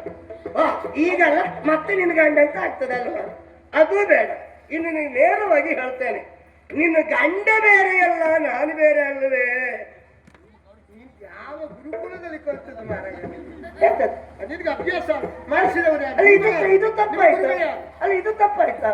ಇಲ್ಲದಿದ್ರೆ ಇನ್ನೇನಿದು? ಹಾ, ಒಬ್ಳು ಮದುವೆಯಾದ ಹೆಣ್ಣಿನ ಮುಂದೆ ಆಡುವ ಮಾತುಗಳಿದು. ನೀನು ಅಪಾರ್ಥವನ್ನ ತಿಳಿಬೇಡ. ಮತ್ತೆ ಯಾವ್ದು ನಿನ್ನ ಯಥಾರ್ಥ? ಯಥಾರ್ಥ ಏನು ಅಂತ ಕೇಳ್ಕೊ. ಏನು? ನಿನ್ನ ಗಂಡ ಬೇರೆ ಅಲ್ಲ, ನಾನು ಬೇರೆ ಅಲ್ಲ ಅಂತ ಹೇಳಿದ್ರೆ ನಮ್ಮ ಬೇರೆ, ದೇಹ ಮಾತ್ರ ಎರಡು, ಮನಸ್ಸು ಒಂದೇ. ನಾನು ಆತ್ಮೀಯರೇ, ಗುರುಮಠದ ಸಹಪಾಠಿಗಳು ನಾವು ಉಭಯರು. ನನ್ನನ್ನು ಬಿಟ್ಟು ಅವ ಇಲ್ಲ, ಅವನನ್ನು ಬಿಟ್ಟು ನಾನಿಲ್ಲ, ಅಷ್ಟು ಅನ್ಯೋನ್ಯರು. ಇರ್ಲಿ, ಹಾ, ಈಗ ನೀವಿಬ್ಬರು ಆತ್ಮೀಯರು ಅನ್ಯೋನ್ಯತೆಯಿಂದ ಬದುಕಿದವರು ಇರ್ಲಿ. ಹಾ, ಈಗ ನಿನ್ನ ಗಂಡ ಬೇರೆ ಇಲ್ಲ, ನಾನು ಬೇರೆ ಇಲ್ಲ ಅಂತ ಹೇಳಿದ್ರೆ ಅಲ್ಲಿ ಆಗುದಿಲ್ಲ, ಅದು ಅದ್ ಆತ್ಮೀಯತೆ ಬರುವುದಿಲ್ಲ. ಯಾಕೆ? ಆತ್ಮೀಯನ ಹೆಂಡತಿ ಅಲ್ವೋ ನೀನು? ಹೆಂಡತಿ ಹೌದು. ಹೆಂಡತಿ ಆದ ಮೇಲೆ ಮತ್ತೆ ಇದನ್ನು ಮತ್ತೆ ಬೇರೆ ಹೊರತುಪಡಿಸ್ಲಿಕ್ಕೆ ಉಂಟಾ? ಈಗ ಅದು ನಿಮಗೆ ಮಾತ್ರ, ಯಾರಿಗೆ? ಯಾರಿಗೆ? ನೀವಿಬ್ರು ಆತ್ಮೀಯರಿದ್ರೆ ಆತ್ಮೀಯರಿಗೆ. ಆ ಹೆಂಡತಿಗೆಲ್ಲ ಬರ್ಲಿಲ್ಲ, ಬರ್ತದೆ. ನಿಮ್ಮ ಆತ್ಮೀಯತೆ ಇರುವುದು ಅಲ್ಲಿ ಮಾತ್ರ, ಹಾ, ಹೊರಗಡೆ ಇರ್ಲಿ. ನೋಡು, ಏನು? ನನಗೆ ನಿನ್ನನ್ನು ಕಂಡಾಗ ನನಗೆ ಅಯ್ಯೋ ಅನಿಸಿದ್ದು ಅವನ ಕುರಿತಾಗಿ ಅಲ್ಲ. ಅವನನ್ನು ನಾನು ಬಾಲ್ಯದಲ್ಲೇ ಕಂಡವನಿದ್ದೇನೆ. ಅವ ಏನು ಅಂತ ನನಗೆ ಗೊತ್ತಿದೆ, ನಾನೇನು ಅಂತ ಅವ ತಿಳಿದಿದ್ದಾನೆ. ನನಗೆ ಕನಿಕರ ಹುಟ್ಟಿದ್ದು ನಿನ್ನ ಮೇಲೆ. ನನ್ ಪಾಪ ಅನ್ನಿಸ್ತು, ಎಷ್ಟು ಚಂದ ಇದ್ದೀಯ. ಇಂತಹ ರೂಪಸಿಯಾದ ನಿನಗೆ, ಅರಸು ಕುವರಿಯಾದಂತಹ ನಿನಗೆ ಕನಿಷ್ಠ ಪಕ್ಷ ಕುಡಿದ ಮೇಲೆ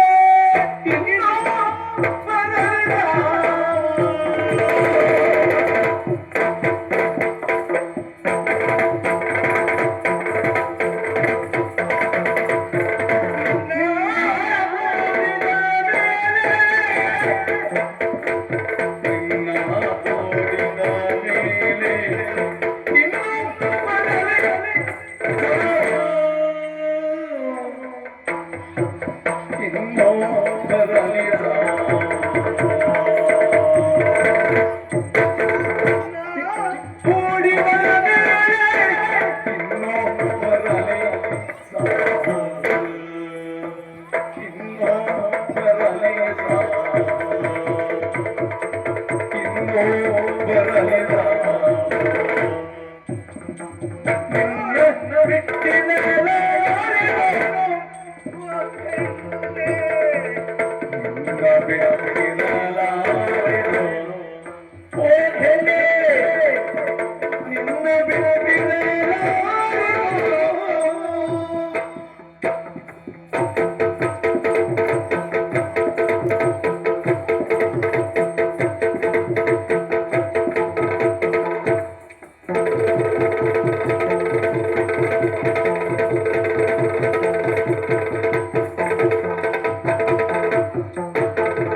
ಜನ್ಮಾಂತರದ ಪುಣ್ಯ ಫಲದಿ ದೊರೆತನಿಲ್ಲ. ಜನ್ಮಾಂತರದ ಪುಣ್ಯ ಫಲದಿ ದೊರೆತನಿಲ್ಲ. ಇನ್ನು ಬಿಟ್ಟಿರಲಾರೆನು ಓ ಹೆಣ್ಣೆ, ಇನ್ನು ಬಿಟ್ಟಿರಲಾರೆನು.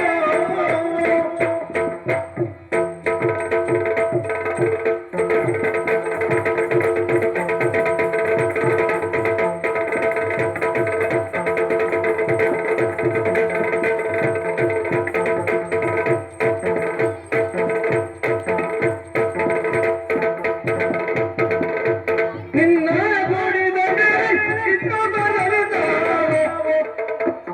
ನಿನ್ನ ಬಿಟ್ಟಿರಲಾರೆನು. ನಿನ್ನ ಬಿಟ್ಟಿರಲಾರೆನು.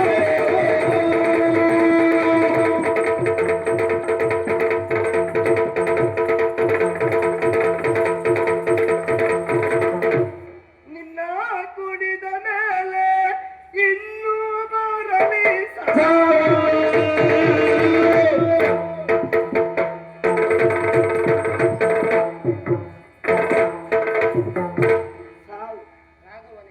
ಸಾವು ನಿಂಗೆ ರಾಗವಲ್ಲ. ಏನಾಯ್ತು? ನೀನು ಆಡಿದ ಮಾತನ್ನು ಕೇಳಿದಾಗ ಹೀಗೆ ಹಾಡಿದ್ದು. ಕಾರಣ ಸಾವು ಯಾರಿಗಿಲ್ಲ. ಹುಟ್ಟಿದ ಪ್ರತಿಯೊಬ್ಬ ಜೀವಿಗೂ ಸಾವು ಎನ್ನುವುದು ಇದ್ದದ್ದೇ. ಹುಟ್ಟಿದವ ಸಾಯಬೇಕು ಅಲ್ಲವೇ? ಸಾಯ್ತಾನೆ. ಹಾಗಂತ ಸಾವನ್ನು ಜಯಿಸುವುದಕ್ಕಾದೀತು ನಮ್ಮಿಂದ ಸಾಧ್ಯ ಇಲ್ಲ.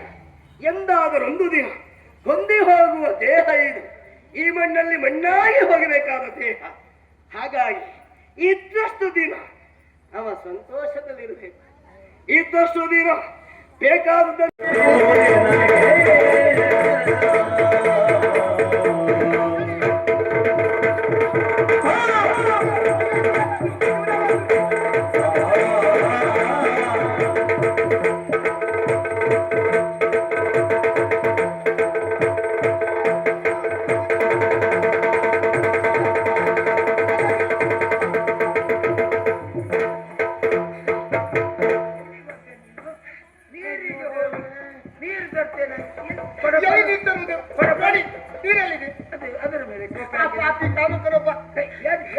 ನಾನು ಈ ಕಡೆ ಎಲ್ಲ ಇದ್ದವರೆಲ್ಲ ಬಹಳ ಒಳ್ಳೆಯವರು, ಸಂಭಾಷಿತರು ಅಂತ ತಿಳ್ಕೊಂಡೆ.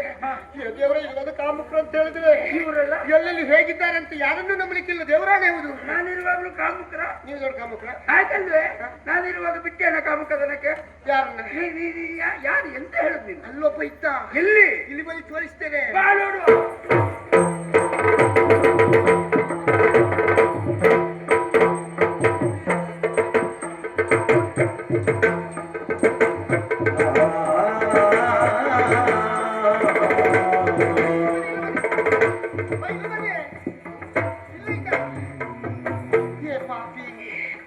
ತಪ್ಪಿಸಿಕೊಳ್ಬೇಕಲ್ಲ. ಈಗ ನೀನು ಸಿಗಬೇಕಿತ್ತು. ನನ್ನ ಹೆಂಡತಿ ಮೈ ಮುಟ್ಟ ಹೋಯ್ ಅವ ಈಗ ಇರ್ಬೇಕಿತ್ತು. ಈಗ ಇರ್ಬೇಕಿತ್ತವ. ಎಲ್ಲಾದ್ಯಾ? ಅದೇ ನಾನು ನೋಡು. ನಾನು ಒಬ್ಬನಿದ್ದಾಗ ನೀನು ಬರ್ತೇನೆ, ಮೈ ಮೇಲೆ ಕೈ ಮಾಡ್ತೇನೆ. ನನ್ನ ಹೆಂಡತಿನ ಮುಟ್ಟ ಬಾರ. ಎಲ್ಲ ಪಾಪಿ ಮಗನೇ. ಎಲ್ಲದವ? ಎಲ್ಲ ಹೋದ್ರೆ ಎಲ್ಲೋ ಇಲ್ಲೆಲ್ಲೋ ಇಟ್ಕೊಂಡಿದ್ದ. ಎಲ್ಲ ನನಗಿಲ್ಲ. ಎಲ್ಲಿದ್ದಾನೆ? ಎಲ್ಲಿದ್ಯಾ?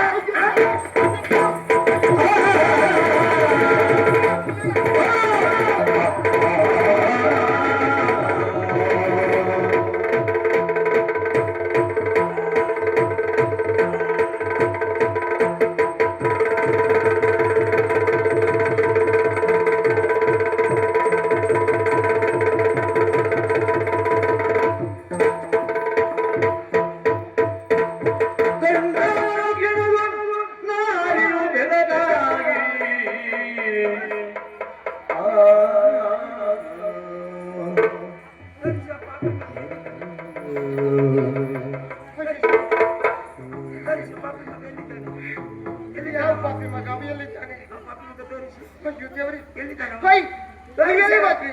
ನಾನು ನಿನ್ನೆ ಹಿಂದೆ ಇದ್ದೆ. ಎಲ್ಲಿ? ನಿನ್ನೆ ಹಿಂದೆ. ಸುಮ್ಮನಿರಿ. ನೀನೆಲ್ಲಿ ಹೋದದ್ದು? ನೀವಿದ್ದೀರಿ ಅಂತ ನಾನು ನೋಡಿದ್ರೆ ಅಲ್ಲಿ ನೀವಿಲ್ಲ. ಮತ್ತೆ ಅವ ಅದೇ ಕಾಮುಕ ಕಾಮುಕ. ಅವನಿದ್ದನಲ್ಲ. ನಾನು ನಿನ್ನೆ ಹಿಂದೆ ಬಂದಿದ್ದೇನೆ. ನಾನು ಬರುವಾಗ ಅವ ನನಗೆ ಕಾಣಲೇ ಇಲ್ಲ. ಸುಳ್ಳು ಹೇಳ್ತೀರಾ? ಯಾರು ಸುಳ್ಳು ಹೇಳಿದ್ರು? ಈಗ ನೀವಿದ್ರು ಇಲ್ಲ ಅಂತ ನನ್ಗೆ ಗೊತ್ತಾಗುದಿಲ್ವಾ? ಇಷ್ಟು ವರ್ಷ ನನ್ನೊಟ್ಟಿಗೆ ಇದ್ದು ನಾನು ಸುಳ್ಳು ಹೇಳಿದ್ದೇನಾ? ಮತ್ತೆ ಈಗ ಹೇಳ್ತೀರಲ್ಲ. ಯಾರು ಹೇಳಿದ್ದು? ನೀವೇ ಹೇಳಿದ್ದು. ನೀನು ಅವನಂತ ಸುಳ್ಳು ಹೇಳಿ ನೀನು ಅವನನ್ನು ತೋರಿಸ್ತೇನೆ ಅಂತ. ಅಯ್ಯೋ ಬನ್ನಿ ಅಂತ ನಿಮ್ಮನ್ನು ಕರ್ಕೊಂಡು ಹೋದ್ರೆ ಅಲ್ಲಿ ನಾನು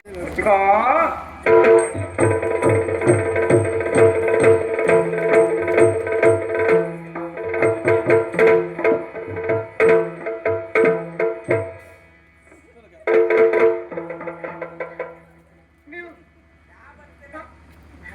ನನ್ನವನು.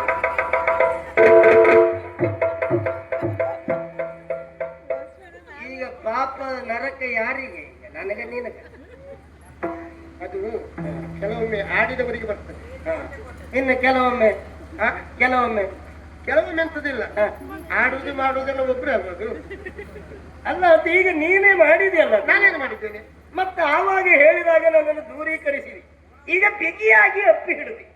ಪರಪುರುಷರನ್ನ ಒಪ್ಪು ಸರಿಯೋ? ಯಾರು ಹೇಳಿದ್ದು ಪರಪುರುಷ? ಅದು ನೀನಲ್ವ ನನಗೆ ಹೇಳಿ. ಆಗ ಹೇಳಿದ್ದು ಯಾರನ್ನ? ನನ್ನನ್ನು. ಈ ರೂಪ, ಈ ರೂಪ ಅದು ಪರಪುರುಷನೇ ಆಗಿತ್ತು ನನಗೆ. ಹೌದಾ? ಈ ರೂಪಕ್ಕೂ ಆ ರೂಪಕ್ಕೂ ಸಾಮ್ಯತೆ ಇದೆ ಎನ್ನುವುದು ಗೊತ್ತಿರಲಿಲ್ಲ ನನಗೆ. ಸಂಬಂಧವೇ ಗೊತ್ತಿರ್ಲಿಲ್ಲಲ್ಲ. ಹಾಗಾಗಿ ಅವ ಶಠನೇ ನಾನು, ನಾನೇ ಶಠ. ನನಗೆ ಗೊತ್ತಾಯ್ತು ಈಗ. ಅದಕ್ಕೆ ಹೇಳಿದ್ದು ನಾನು. ನಾನಿರುವಾಗ ಅವು ಬರುವುದಿಲ್ಲ ಅಂತ ಧೈರ್ಯವಾಗಿ ಹೇಳಿದ್ದು ಅದಕ್ಕೆ. ಅಲ್ಲ, ನೀವು ಯಾಕಂದ್ರೆ ನನ್ನನ್ನು ಏನು ಅಂತ ತಿಳ್ಕೊಂಡಿದ್ದೀರಿ. ಹಾ. ನಾನು ತಿಳಿಯದೆ ನಾ ಹೇಗೆ ನಂಬುವುದು? ಸರಿಯಪ್ಪ. ಹಾಗಾದ್ರೆ ಈ ನಿಜ ಸ್ಥಿತಿ ಹೆಂಡತಿಯಾದ ನಿನಗೆ ಗೊತ್ತಿಲ್ಲ. ಆ ನನ್ನ ಜೀವನದ ರಹಸ್ಯವನ್ನ ನಾನು ಯಾರಲ್ಲಿಯೂ ಹೇಳಿಲ್ಲ ಪ್ರಿಯೆ. ಏನದು? ಗುಟ್ಟು. ಗುಟ್ಟು ಅಂದ್ರೆ ಅದು ಹೇಳ್ಬಾರ್ದು ಅಂತಲೇ ಅರ್ಥ. ಗುಟ್ಟು ಅಲ್ಲ, ಗುಟ್ಟು ಯಾವತ್ತಾದ್ರೂ ಒಂದಿನ ಹೇಳಲೇಬೇಕು. ಯಾರಲ್ಲಿಯೂ ಹೇಳಲಿಲ್ಲ ಅಂತ ಹೇಳಿದ್ರೆ ಮತ್ತೆಂತದ್ದು ಗುಟ್ಟದು? ಅದು ಹೇಳಬಾರ್ದು. ಯಾಕೆ ಕೇಳ್ತ? ಗುಟ್ಟನ್ನ ಹೇಳಲೇಬಾರ್ದು ಅಂತ ಅಲ್ಲ. ನಮ್ಮಂತ ಗಂಡಸರಲ್ಲಿಯೇ ಆದ್ರೆ ಹೇಳಿದ್ರೆ ಅವರು ಈಚೆ ಕಿವಿಯಲ್ಲಿ ಕೇಳ್ತಾರೆ, ಮತ್ತೊಂದು ಕಿವಿಯಲ್ಲಿ ಅವರು ಬಿಡ್ತಾರೆ. ಅದೇ ನಿಮ್ಮಂತ ಹೆಂಗಸ್ರು ಏನ್ ಮಾಡ್ತಾರೆ ಕೇಳು? ಎರಡೂ ಕಿವಿಯಲ್ಲಿ ಕೇಳ್ತಾರೆ, ಬಾಯಲ್ಲಿ ಬಿಡ್ತಾರೆ. ಓ, ಇವ್ರು ಹೇಳುದು ಹೆಂಗಸರ ಬಾಯಲ್ಲಿ ಗುಟ್ಟು ನಿಲ್ಲುವುದಿಲ್ಲ. ನಿಲ್ಲುವುದಿಲ್ಲ. ಆಗ್ತಿದೆ. ಹೆಂಗಸರ ಬಾಯಲ್ಲಿ ಗುಟ್ಟು ನಿಲ್ಲುವುದಿಲ್ಲ, ಗಂಡಸರ ಕೈಯಲ್ಲಿ ಕೂಸು ನಿಲ್ಲುವುದಿಲ್ಲ. ಅಲ್ವಾ? ಮಕ್ಕಳು ನಿಲ್ಲುವುದಿಲ್ಲ, ಎಪ್ಪಳಿಗೆ ಗೊತ್ತಿಲ್ಲ ಅಂತ ಹೇಳಿ. ಆಗುದಿಲ್ಲ. ಹಾಗಾಗಿ ಈ ರಹಸ್ಯ ನಾನು ಹೇಳಲಿಲ್ಲ ಪ್ರಿಯ. ನೋಡಿ, ಹೆಂಗಸರು ಆ ಗುಟ್ಟಿನಿಂದ ನಮಗೆ ಆಪತ್ತು ಬರುತ್ತದೆ ಅಂತ ಹೇಳಿದ್ರೆ ಪ್ರಾಣ ಹೋದ್ರೂ ಗುಟ್ಟನ್ನ ಯಾವತ್ತೂ ಇನ್ನೊಬ್ಬರಿಗೆ ಹೇಳುವುದಿಲ್ಲ. ಆದ್ರೆ ಅದು ಮತ್ತೊಬ್ಬರ ವಿಷಯ ಅಂತ ಆದ್ರೆ ಇವ್ರ ಬಾಯಲ್ಲಿ ನಿಲ್ಲುವುದಿಲ್ಲ ಅಷ್ಟೇ. ಯಾಕೆಂದ್ರೆ ಹೆಂಗಸರ ಬಾಯಲ್ಲಿ ಗುಟ್ಟು ಕೊಡುವುದು ಒಂದೇ, ಗಾಳಿಯ ಕೈ ಕಸ್ತೂರಿ ಕೊಡುವುದು ಒಂದೇ. ಅದೆಲ್ಲ ಅದು ಮನಸ್ಸು ಕೇಳುವುದಿಲ್ಲ ಅಷ್ಟೇ. ಅಲ್ವಾ? ಮತ್ತೊಬ್ಬರ ವಿಷಯ ಆಗಲಿ. ಹೆಂಡತಿಯಾದಂತಹ ನೀನು ನನ್ನನ್ನು ವಂಚಿಸುವುದಿಲ್ಲ. ನನ್ನ ಜೀವನದ ರಹಸ್ಯ ಒಂದನ್ನು ಹೇಳ್ತೇನೆ. ನಾನು ಒಂದು ರಾಜಕುಮಾರ, ಒಂದು ನಾಡಿನ ಅರಸಕುಮಾರ, ಕಾಮರೂಪದ ದೊರೆಯಾದಂತಹ ಸೂರಸೇನನ ಮಗ ಚಂದ್ರಸೇನ ನಾಮಕನು ನಾನಿದ್ದೇನೆ. ಬಾಲ್ಯದಲ್ಲಿಯೇ ಇದ್ದಾಗ ಅರೀಂದ್ರಪರ ಆಗಮನ ನಮ್ಮ ನಾಡಿನ ಮೇಲಾಯಿತು. ಅರೀಂದ್ರಪರು ಬಂದು ನನ್ನ ಅಪ್ಪನನ್ನು ಯುದ್ಧದಲ್ಲಿ ಕೊಂದು ಮುಗಿಸಿದರು. ಅನಾಥರಾದಂತಹ ನನ್ನದನ್ನ ದಾಸೆಯವರುಗಳು ಗುಪ್ತ ಮಾರ್ಗವಾಗಿ ಕರೆತಂದು ಕಾಡನ್ನ ಸೇರಿದ್ಲು. ಸಿದ್ಧಯೋಗಿಗಳ ಆಶ್ರಮವನ್ನ ಕಂಡ್ಲು, ಅಲ್ಲಿಯೇ ಬಿಟ್ಲು. ಅವಳು ಒಂದು ದಿನ ದೈವಾವಶವಾದ್ಲು, ದೈವಾದಿರಲ. ಆಮೇಲೆ ನನ್ನನ್ನು ನೋಡಿದಂತ ಸಿದ್ಧಯೋಗಿಗಳು ಅಕ್ಕರೆಯಿಂದ ಕರೆತಂದು ಸಾಕಿ ಸಕಾಲಕ್ಕೆ ಬೇಕಾದಂತೆ ವಿದ್ಯಾಭ್ಯಾಸವನ್ನು ಪಡಿಸಿದ್ರು. ಇಷ್ಟು ಪ್ರಬುದ್ಧರಾಗಿ ಬೆಳೆದಿದೆ. ಆದ್ರೇನು ಮಾಡೋಣ ಹೇಳು? ಗುರು ಇಲ್ಲದ ಒಂದು ದಿನ ನನಗೆ ಯಾಕೆ ಹೇಳೋ ಕುತೂಹಲ ಕೆರಳಿತು. ಒಂದು ಪುಸ್ತಕದ ಭಂಡಾರವನ್ನ ಕಂಡೆ. ಅದು ಕಾಮರೂಪಿಯ ವಿದ್ಯೆ. ನನಗೆ ಗುರುಗಳು ಹೇಳಿಕೊಡ್ಲಿಲ್ಲ. ನೋಡೋಣ ನಾನಾಗಿ ಅಭ್ಯಾಸ ಮಾಡಿದ್ರೆ ಹೇಗೆ ಎಂದು ಆ ಪುಸ್ತಕವನ್ನು ತೆರೆದು ಅದನ್ನು ಓದಿದೆ. ಮಾತ್ರ ಅದು ಎಷ್ಟರ ಮಟ್ಟಿಗೆ ಕರಗತವಾಯಿತು ಎಂಬ ಈ ಕಾರಣಕ್ಕೆ ಬೇಕಾಗಿ ನಾನು ಅದನ್ನು ಪಠಿಸಿದೆ. ಪಠಿಸಿದ ತಕ್ಷಣದಲ್ಲಿ ಆ ಕಾಮರೂಪಿಯ ವಿದ್ಯೆ ಪ್ರಭಾವದಿಂದಲೇ ಕರಡಿಯಾಗಿ ಬಿಟ್ಟು ಅದೇ ಸಮಯಕ್ಕೆ ಗುರುಗಳು ಬಂದರು. ಗುರುಗಳಿಗೆ ವಿಷಯ ತಿಳಿದು ನಾನು ಹೇಳಿಕೊಡದ ವಿದ್ಯೆಯನ್ನು ಅಭ್ಯಾಸ ಮಾಡಿದವ ನೀನಿದ್ದಿ, ಹಾಗಾಗಿ ನೀನು ಕರಡಿಯೇ ಆಗು ಅಂತ ಶಪಿಸಿದರು ನನ್ನನ್ನು. ಆವಾಗ ಗುರುಗಳಲ್ಲಿ ಕೇಳಿಕೊಂಡೆ, ಇದಕ್ಕೆ ಪರಿಹಾರ ದಾರಿ ಏನು ಗುರುದೇವ ಎಂದು ಆವಾಗಲೇ ಅವರು ಒಂದು ಎಚ್ಚರ ಮಾತನಾಡಿದರು. ಮುಂದೆ ನೀನು ಸಾಧ್ವಿಯವರ ಕೈಯನ್ನು ಹಿಡಿ, ಅವಳ ಪಾತಿವೃತ್ತದ ಧರ್ಮದಿಂದಲೇ ಶಿವ ಪಾರ್ವತಿಯ ಸಂದರ್ಶನದಿಂದಲೇ ನಿನ್ನ ಕರಡಿಯ ಶಾಪ ಪರಿಹಾರ ಆಗ್ತದೆ. ಹಾಗೆ ನೇರ ಅಲ್ಲಿಂದ ಹೊರಟೆ. ನಾನು ನೇರ ಗಿಳಿಯಾಗಿ ನಾನು ಬಂದೆ. ನಿಮ್ಮ ಮನೆಯ ಮುಂಭಾಗದ ಮರದ ತುದಿಯ ಮೇಲೆ ಕುಳಿತೆ. ಅಲ್ಲಿ ನಿಮ್ಮ ಅಪ್ಪ ಮಕ್ಕಳ ಸಂಭಾಷಣೆಯನ್ನು ಕೇಳಿದೆ. ಅವರು ಬೇರು ಅಪ್ಪನಿಗೆ ಬೇಕಾದ ಸರಿಯಾದ ಉತ್ತರವನ್ನು ಕೊಟ್ಟರು. ನೀನು ಅದಲ್ಲ ಪ್ರಶ್ನೆಗೆ ಸರಿಯಾದ ಉತ್ತರವನ್ನೇ ಕೊಟ್ಟಿ. ಹೆಣ್ಣಿನ ಸರ್ವ ಗತಿಗೂ ಪತಿಯ ಕಾರಣ. ಹಾಗಾದ್ರೆ ಸಾಧ್ಯವೇ ನೀನೇ ಎಂದೇ ಭಾವಿಸಿ ಗಿಳಿಯಾಗಿದ್ದ ನಾನು ಶಠನಾಗಿ ಪಾಪಣ್ಣನಾಗಿ ಬಂದದ್ದು ನಾನೇ. ಎಷ್ಟೆಲ್ಲ ಕಥೆ ಎಷ್ಟು ವೇಷ ಮಾಡಿದ್ದೀವಿ. ಈ ಪಾಪಣ್ಣನಾಗಿ ಬೇಡಿದ್ದದು ಮೂರನೇ ವೇಷ. ಮೂರನೇ ವೇಷದಲ್ಲಿ ಒಳ್ಳೆ ಕೆಲಸ ಇತ್ತು ನಮಗೆ. ಅದು ಬೇಡ ಅಂತ ಬಿಟ್ಟಿದ್ದೇನೆ, ಆದ್ರೂ ಆಗ್ಲಿಲ್ಲ. ಆಗಾಗ ಬರ್ತದೆ ಅದು ಬೇಡ. ಆಗ್ಲಿ ಆಗ್ಲಿ. ಇದು ಸತ್ಯ ಕಥೆ. ಇದು ಸತ್ಯ ಕಥೆ. ಸರಿ, ಒಳ್ಳೇದಾಯ್ತು. ಹಾ. ಹಾಗಾದ್ರೆ ನಾನು ಹೇಳ್ಬೇಡ ಇದು. ನಾನು ಅಯ್ಯೋ ಯಾರಲ್ಲಿ ಹೇಳುದಿಲ್ಲಪ್ಪ. ಆಯ್ತು ಆ? ಆಯ್ತು. ಹೌದು. ಹಾ. ಈಗ ಒಂದು ವೇಳೆ ಈಗ ಮತ್ತೆಲ್ಲಿಯಾದ್ರೂ ಇನ್ನೊಬ್ಬರಿಗೆ ನಾನು ಹೇಳುದಿಲ್ಲ, ಹಾ. ಹೌದಾ? ಇನ್ನೊಬ್ರಿಗೆ ಗೊತ್ತಾದ್ರೆ ಗೊತ್ತಾದ್ರೆ ಅಂದ್ರೆ ತಾನು ಹೇಳುವವಳೆ ಒಂದಲ್ಲ ಒಂದಿನ ಅಂತ ಅರ್ಥ. ಅಂದ್ರೆ ಬಾಯಿ ಬಿಡುವವಳೆ ನೀನಲ್ಲ, ಅದು ಅರ್ಥ ಅದೇ ಅಲ್ಲ. ಈಗ ಹೇಳುವುದಿಲ್ಲ. ಹಾ. ಒಂದು ವೇಳೆ ಅಕಸ್ಮಾತ್ ಏನಾದ್ರೂ ಆಗಿ ಹೇಳಿ ಬಿಟ್ಟರೆ ಗೊತ್ತಾಗದೆ ಬಾಯಿ ತಪ್ಪಿ ಹೇಳುವುದು ಅಂತ, ಹೌದಲ್ಲ? ಈ ಒಂದಕ್ಕೊಂದು ಪರಿಮಾರ್ಜನೆ ಇದ್ದೇ ಇರ್ತದೆ, ಇದ್ದೇ ಇದೆ. ಹೌದಲ್ಲ? ಇದಕ್ಕೇನು ಪರಿಮಾರ್ಜನೆ? ನಿನಗೊಂದು ದಾರಿಯನ್ನು ನಾನೇ ಹೇಳುತ್ತೇನೆ. ಹಾ. ನಾನು ಪಾಪಣ್ಣನಾಗಿದ್ದವನು. ನನಗೆ ಎಲ್ಲಿಯಾದ್ರೂ ಮುಂದೆ ಕಷ್ಟ ಬಂತೆಂದು ನಿನಗೆ ಗೊತ್ತಾಗುವುದು ಹೇಗೆ ಗೊತ್ತೇ? ನಮ್ಮ ಮನೆ ಮುಂಭಾಗದಲ್ಲಿ ತುಳಸಿ ಗಿಡವನ್ನು ನೀನು ಯಾವಾಗಲೂ ಪೂಜಿಸ್ತಾ ಇದ್ದವನು. ಅದು ಹಚ್ಚ ಹಸಿರಾಗಿದೆ ಅಂತಾದ್ರೆ ನಿನ್ನ ಗಂಡನಿಗೆ ಅವ ಅಪಾಯ ಆಗ್ಲಿಲ್ಲ ಅಂತಲೇ ಅರ್ಥ. ಆ ತುಳಸಿ ಗಿಡ ಕಾಡಿತು ಅಂತ ಆದ್ರೆ ನಿನ್ನ ಗಂಡ ಕರಡಿಯಾದ ಅಂತಲೇ ಅರ್ಥ. ಬೇಡ ಹಾಗೆ ಇರ್ಲಿ. ಸರಿ, ಬನ್ನಿ ಹೋಗುವ. ಎಲ್ಲಿಗೆ? ಅಯ್ಯೋ, ಒಳಗಡೆ ಹೋಗುವ. ಒಳಗಡೆ ನಮ್ದೊಂದು ಸಣ್ಣ ಮನೆ ಇತ್ತಲ್ಲ, ನನ್ನ ಮನೆಯಲ್ಲಿ ನಾನು ಹೀಗೆ ಇರುವುದು. ಮನೆ ಒಳಗಡೆ ಹೀಗೆ ಇದ್ರೇನೀಗ ಒಳಗಡೆ ಹೀಗಿದ್ದ ತೊಂದರೆ. ಮತ್ತಿನ್ನೇನು? ಈಗ ರಾತ್ರಿಯಲ್ಲಿ ನಾನು ನಿನ್ನ ಜೊತೆಯಲ್ಲಿ ಇರುವಾಗ ನಾನು ಭೂಪಣ್ಣ, ಹೊರಗಡೆ ಹೋದ್ರೆ ಹೋಗಿ ಬೇಡುವಾಗ ಪಾಪಣ್ಣ, ಹೌದಲ್ಲ? ರಾತ್ರಿಯಲ್ಲಿ ನಿನ್ನ ಜೊತೆ ಭೂಪಣ್ಣ. ಸರಿ.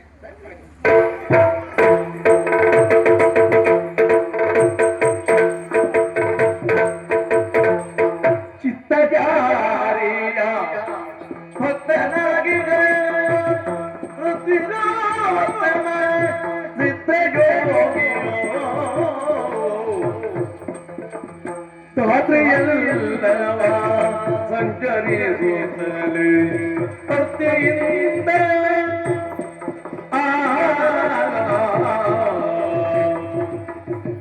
ಸದಾಕಾಲ ಭಗವಂತನ ಧ್ಯಾನಿಸುವವನು ಸಿದ್ಧಯೋಗಿ. ನನ್ನ ಶಿಷ್ಯನಂತ ಚಂದ್ರಸೇನನು ಪಾಪಣ್ಣನಾಗಿದ್ದಾನೆ. ಪಾಪಣ್ಣನಾದ ಮಾತ್ರವೇ ಅಲ್ಲ, ಮಗಧ ದೇಶದ ಅಧಿಕಾರಿ ಉಗ್ರಸೇನನ ಮಗಳು ಗುಣಸುಂದರಿಯನ್ನು ಮದುವೆಯಾಗಿದ. ಆ ಉಗ್ರಸೇನನಿಗೆ ಪಾಪಣ್ಣದಲ್ಲೇ ಭಾವಿಸಿಕೊಂಡಿದ್ದಾನೆ. ಅವನಿಗೆ ತುಳಿದ ಕಾರಣವೇ ಕಾಲಿನ ಕೀಲು ಜಾರಿದೆ. ನೋವನ್ನು ಸಾಧಿಸಲು ಸಾಧ್ಯವಿಲ್ಲದೆ ತತ್ತಳಿಸುತ್ತಾ ಇದ್ದಾನೆ. ಹಾಗಾದ್ರೆ ಅವನ ಕಾಲು ನಾವು ಗುಣ ಆಗಬೇಕು. ನಮ್ಮ ಚಂದ್ರಸೇನನ ಶಿಷ್ಯ ಏನಾಗಬೇಕು ಅವನಿಗೆ ಗೊತ್ತಾಗಬೇಕು. ಅದಕ್ಕೆ ಬಂದದ್ದು ಮಗಧ ದೇಶ. ನೋಡು,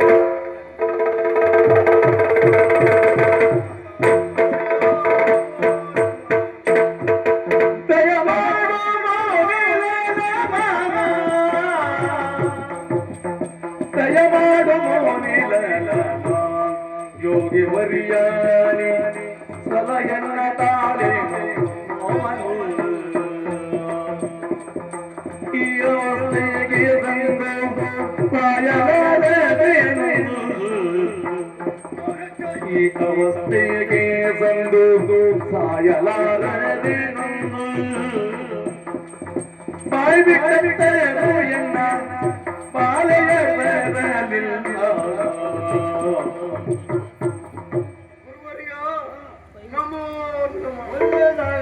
ಇಂಥ ದಯ ಮಾಡಿಸಬೇಕು. ಎಂತ ಸ್ಥಿತಿ ಉಂಟು. ಓ, ಅರ್ಧ ರಾಜ್ಯ ಅದನ್ನು ತಂದವರಿಗೆ ಅರ್ಧ ರಾಜ್ಯ. ನಾವೇನ್ ಹೇಳಿ 4 ಮಂದಿ ಇದ್ದೇವೆ. ಪೂರ್ಣ ನಾವು ಆಳ್ಬೇಕಂತ ನಾವು ಭಾವಿಸಿಕೊಂಡದ್ದು. ನಮ್ಗೆ ಅರ್ಧ ನಿಮ್ಗೆ ಅರ್ಧ ಎನ್ನು ಹಾಗೆ. ಯಾರೋ ಒಬ್ರಿಗೆ ಅರ್ಧ ಹೋಯ್ತು ಅಂತ ಇನ್ನರ್ಧದಲ್ಲಿ ಕಾಲ ಆಗುದಿಲ್ವಾ? ನಿಮ್ಮಿಬ್ಬರಿಗೆ ಅರ್ಧ ಸಾಕಾಗುದಿಲ್ಲ. ನಾವು ಅಂತ ನೋಡುದಿಲ್ಲ. ಅದೆಲ್ಲ ಎಲ್ಲಿ ಸಾಕ್ತದೆ. ಹಾಗಾಗಿ ನೇರವಾಗಿ ಯಕ್ಷಲೋಕಕ್ಕೆ ಹೋಗ್ಬೇಕು, ಹೋಗಿ ಮಹೇಂದ್ರ ನೀಲಮಣಿಯನ್ನು ತರಬೇಕು, ತಂದೆ ಕಾಲಿಗೆ ಮುಟ್ಟಿಸ್ಬೇಕು, ಅವಾಗ ಪೂರ್ಣ ರಾಜ್ಯ ನಮ್ಮದಾಗ್ತದೆ. ಇದೇ ನಿಮ್ಮ ಕೆಲಸ. ನೇರವಾಗಿ ಹೋಗಿ ಯಕ್ಷಲೋಕಕ್ಕೆ. ಎಂತ ಮಾತಾಡ್ತಾಳೆ ಇವ್ರು? ಯಕ್ಷಲೋಕ ಅಂತ ಹೇಳಿದ್ರೆ ಪಕ್ಕದ ಮನೆ ಅಂತ ಬರ್ತದೆ. 4 ಮನೆ ತಿರುಗಿ ಬಂದಾಗ ಯಕ್ಷಲೋಕ ಇರುವುದಿಲ್ಲ, ಮತ್ತೆ ಮೇಲ್ ಹೋಗಬೇಕು. ಮೇಲ್ ಹೋಗುದು ಯಾವಾಗ? ಯಾವಾಗ ಮುಗಿದ ಮೇಲೆ ಅಲ್ಲ. ಅದೇ ನಮ್ಮದು ಮುಗಿದಿದ್ಯಾ? ನಮ್ಮದು ಇನ್ನು ಎಷ್ಟೆಷ್ಟೆಲ್ಲ ಮಾಡ್ಲಿಕ್ಕೆ ಉಂಟು, ಎಷ್ಟೆಲ್ಲ ತೆಗಿಲಿಕ್ಕುಂಟು. ನೀ ತೆಗೆದಾಯ್ತು ಈಗ. ಎಂತದ್ದು ರಾಗಲಿ ಕರ್ಮ ನಿನ್ನದು. ಓಯ್, ಹೇಳುದು ಹೇಳಿದ್ದೇನೆ. ಈಗ ಹೆಣ್ಮಕ್ಳು ನಾವೇ ಹೋಗ್ಬೋದಾಗಿ. ನೀವು ಹೋಗಿ ನೀವು ಇದು ಹೇಗೆ? ನೀವು ಸೀರೆ ಉಟ್ಕೊಂಡು ಮನೇಲಿರಿ, ಅಡಿಗೆ ಮಾಡ್ತೀರಿ ನೀವು? ಆಗ್ತದೆ ನಿಮ್ಮ ಹತ್ರ ಅಡುಗೆ ಬೇಡ, ಮತ್ತೆ ನಾವು ತೋರಿಸ್ಕೊಳ್ತೇವೆ ಇಲ್ಲಿಂದಾದ್ರು. ಅದಕ್ಕಲ್ಲ ಇವನಲ್ಲಿ ಹೇಳು. ಅದಕ್ಕೆ ಎತ್ತಿದ ಕೈಯು ಎತ್ತಿದ ಕೈ ನೀವೇ, ಮತ್ತೆ ನೀವು ತರ್ಸ್ಕೊಳ್ತೀರಾ. ಹಾಗಲ್ಲ, ನಿಮ್ಮ ಕೆಲಸ ನಾವು ಮಾಡಿದ್ರೆ ನಮ್ಮ ಕೆಲಸ ನೀವು ಮಾಡ್ಬೇಕಾಗ್ತದೆ. ಅದಕ್ಕೆ ತೊಂದ್ರೆ ಇಲ್ಲ. ನೀವು ಸೀರೆ ಉಟ್ಕೊಂಡು ಇರ್ತೀರಾ ನೀವು? ಅಲ್ಲ, ಎಂತ ಆಗ್ತದೆ? ಹಾಗಲ್ಲ, ಚಳಿಗೆ ಒಳ್ಳೇದಾಗ್ತದೆ. ಅಲ್ಲಿಯವರೆಗಾಗಿ ಹೋಗಿ ಮಹೇಂದ್ರ ಹೆಚ್ಚಿಗೆ ತರಲೇಬೇಕು. ಹೆಚ್ಚಿಗೆ ಕಾಲು ನೆಗೆದು ಬೇಡ. ಅಲ್ಲೇ ನೀರಿನೊಳಗೆ ಕಾಲು ಆಡಿಸಿದ್ರೆ ಅಲ್ಲ, ಅದನ್ನೊಮ್ಮೆ ಮಾಡಿ ನೋಡಿ, ಗೊತ್ತಾಗ್ತದೆ. ಅದಲ್ಲ, ಒಳ್ಳೆ ಮಾತಿನಲ್ಲಿ ಹೇಳ್ತಾ ಇದ್ದೇವೆ. ನೇರವಾಗಿ ನೀವಿಬ್ರೇ ಹೋಗ್ಬೇಕು, ಮಹೇಂದ್ರ ನೀಲಮಣಿಯನ್ನು ತರಬೇಕು, ತಂದೆ ಕಾಲಿಗೆ ಮುಟ್ಟಿಸ್ಬೇಕು. ಇದು ಆಗುದಿಲ್ಲ. ನಮ್ಮ ಹತ್ರ ಆಗುದಿಲ್ಲ. ಆಗುದಿಲ್ವಾ? ಆಗುದೇ ಇಲ್ಲ. ಬೇರೆ ಎಂತ ಇಲ್ಲ. ಮುಖದ ಮೇಲೆ ಮೀಸೆಯ ಅಂಟಿಸಿದ ಹುಟ್ಟಿದ್ದ ಅನುಮಾನ ಉಂಟಾ? ನೋಡ್ಲಾ? ನೋವಾಗ್ತದ್ಯಾ? ನೋವಾಗುದಿಲ್ಲ, ಕೈ ಬರ್ತದೆ. ಹುಟ್ಟಿದ ಕಿಟ್ಟು ನೀವು ಇಷ್ಟು ದಿನ ಅಲ್ಲ, ಈಗ ಮುಖದ ಮೇಲೆ ಮೀಸೆ ಉಂಟು ಅಂತಂದ್ರೆ ನೀವು ಗಂಡಸು. ಗಂಡಸೆ. ಗಡಸು ಏನೇನೆಲ್ಲ ಮಾಡ್ಲಿಲ್ಲ. ಅದು ಮತ್ತೆ ನಿಮ್ಗೆ ಅದೇ ಇಲ್ವೇನು? ಗಡಸು ತಾನ ಮತ್ತೆ ಧೈರ್ಯ ಇದ್ದದ್ದೇ ಹೌದು ಅಂತ ಆದ್ರೆ ಯಕ್ಷಲೋಕಕ್ಕೆ ಹೋಗಿ ಮಹೇಂದ್ರ ನೀಲಮಣಿಯನ್ನು ತನ್ನಿ. ತರ್ಲಿಲ್ಲ ಅಂತ ಆದ್ರೆ ಕೋಣೆ ಒಳಗೆ ನಾವು, ಹೊರಗೆ ನೀವು. ಬಾಗಿಲು ತೆಗೆಯುವುದೇ ಇಲ್ಲ, ಬಾಗಿಲು ಹಾಕಿ ನಾವು ಮಲಗ್ತೇವೆ.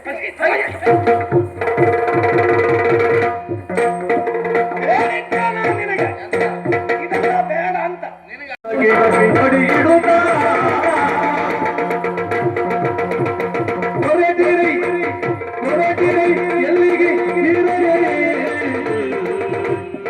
ಪರದಲ್ಲಿ ಮುಂದಕ್ಕೆ ಅಡಿಯಿಡುತ್ತ, ಪರದಲ್ಲಿ ಮುಂದಕ್ಕೆ ಅಡಿಯಿಡುತ್ತ, ಅಡಿಯಿಡುತ್ತ, ಅಡಿಯಿಡುತ್ತ. ಕೊನೆಗಳು ಎಂದನು ಹೊರತರಿಗದಿರ ಕಿರುಕುಳ ಇರುತ್ತಿದರೇನು?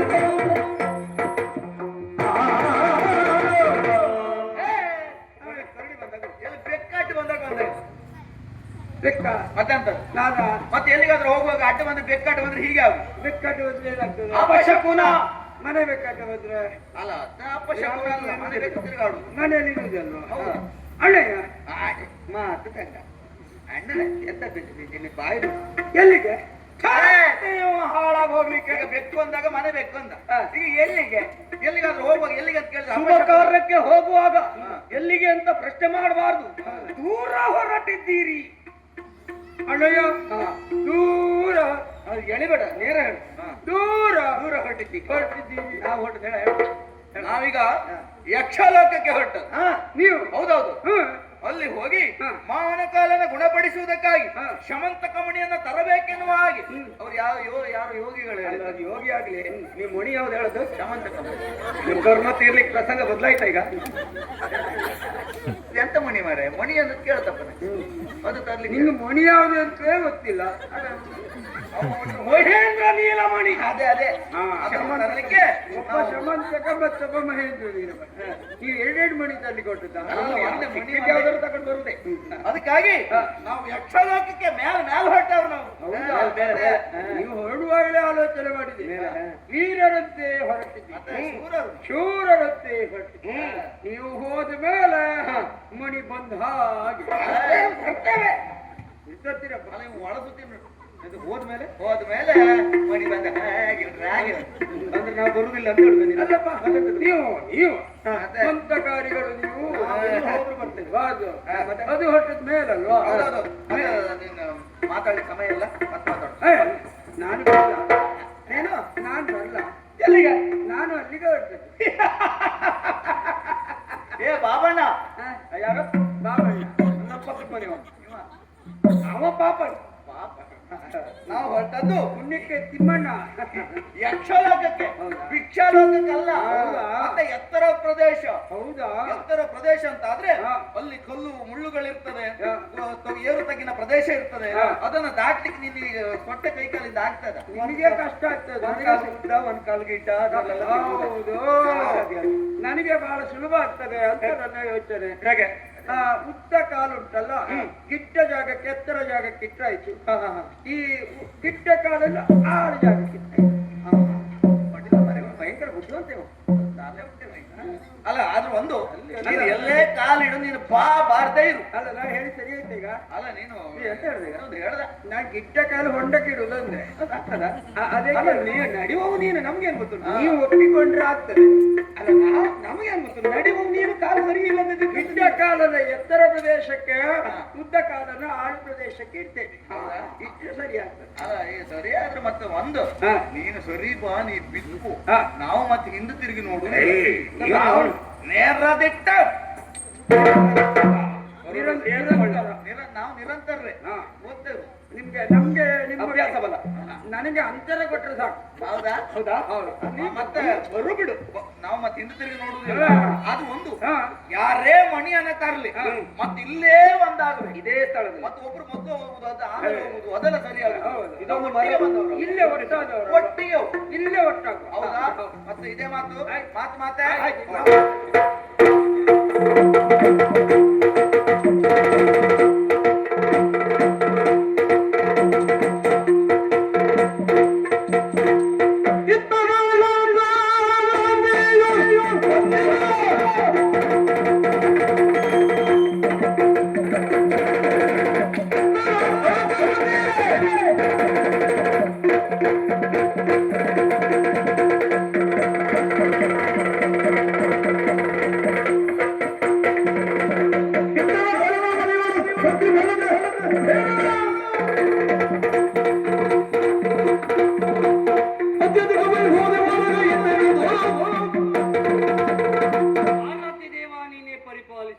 ಅಲಕಾವತಿಯ ಅಧಿಕಾರಿ, ಹೆಸರು ಕುಬೇರ ಎನ್ನುವ ಹಾಗೆ ಎಂದಿನಂತೆ ಇಂದು ಕೂಡ ಕ್ಲಪ್ತ ಸಮಯಕ್ಕೆ ಓಲಗಸ್ತನಾಗಿದ್ದೇನೆ.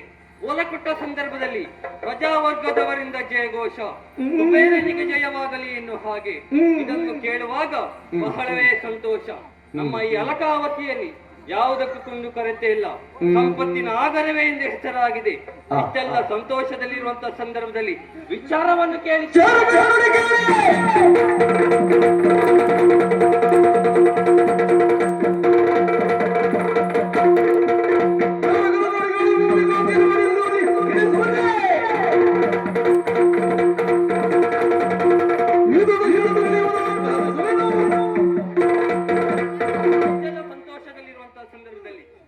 ಬಂದು ಆಡಿದಂತಹ ಮಾತು, ಭೂಲೋಕದ ಮಾನವೊಬ್ಬ ಇಲ್ಲಿ ತನಕ ಬಂದು ನಮ್ಮವರನ್ನು ಸೋಲಿಸಿದ್ದಾನಂತೆ.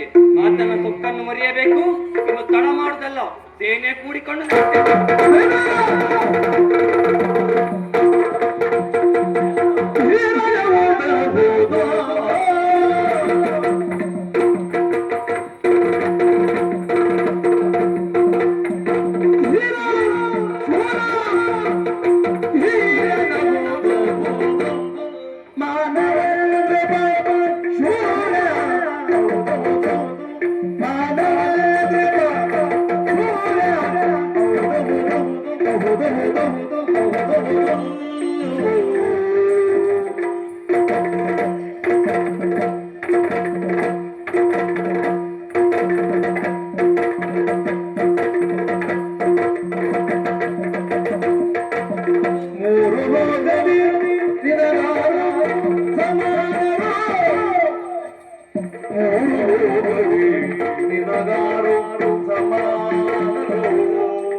ಯಕ್ಷಲೋಕಕ್ಕೆ ಬಂದಿದ್ದೀಯ.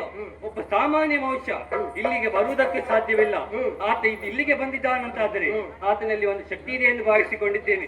ನೀನು ಬಂದಿದ್ದು ಮಾತ್ರವಲ್ಲ, ನಮ್ಮವರನ್ನು ಸೋಲಿಸ್ತಾ ಮುಂದೊತ್ತಿ ಬರ್ತಾ ಇದ್ದೀಯ. ಹಾಗಾಗಿ ನೀನಲ್ಲಿ ಕೇಳ್ತಾ ಇದ್ದೇನೆ, ನೀನು ಯಾರು, ಇಲ್ಲಿ ತನಕ ಬರುವುದಕ್ಕೆ ಕಾರಣವೇನು, ವಿಚಾರವನ್ನು ಹೇಳಿ ನಡೆ.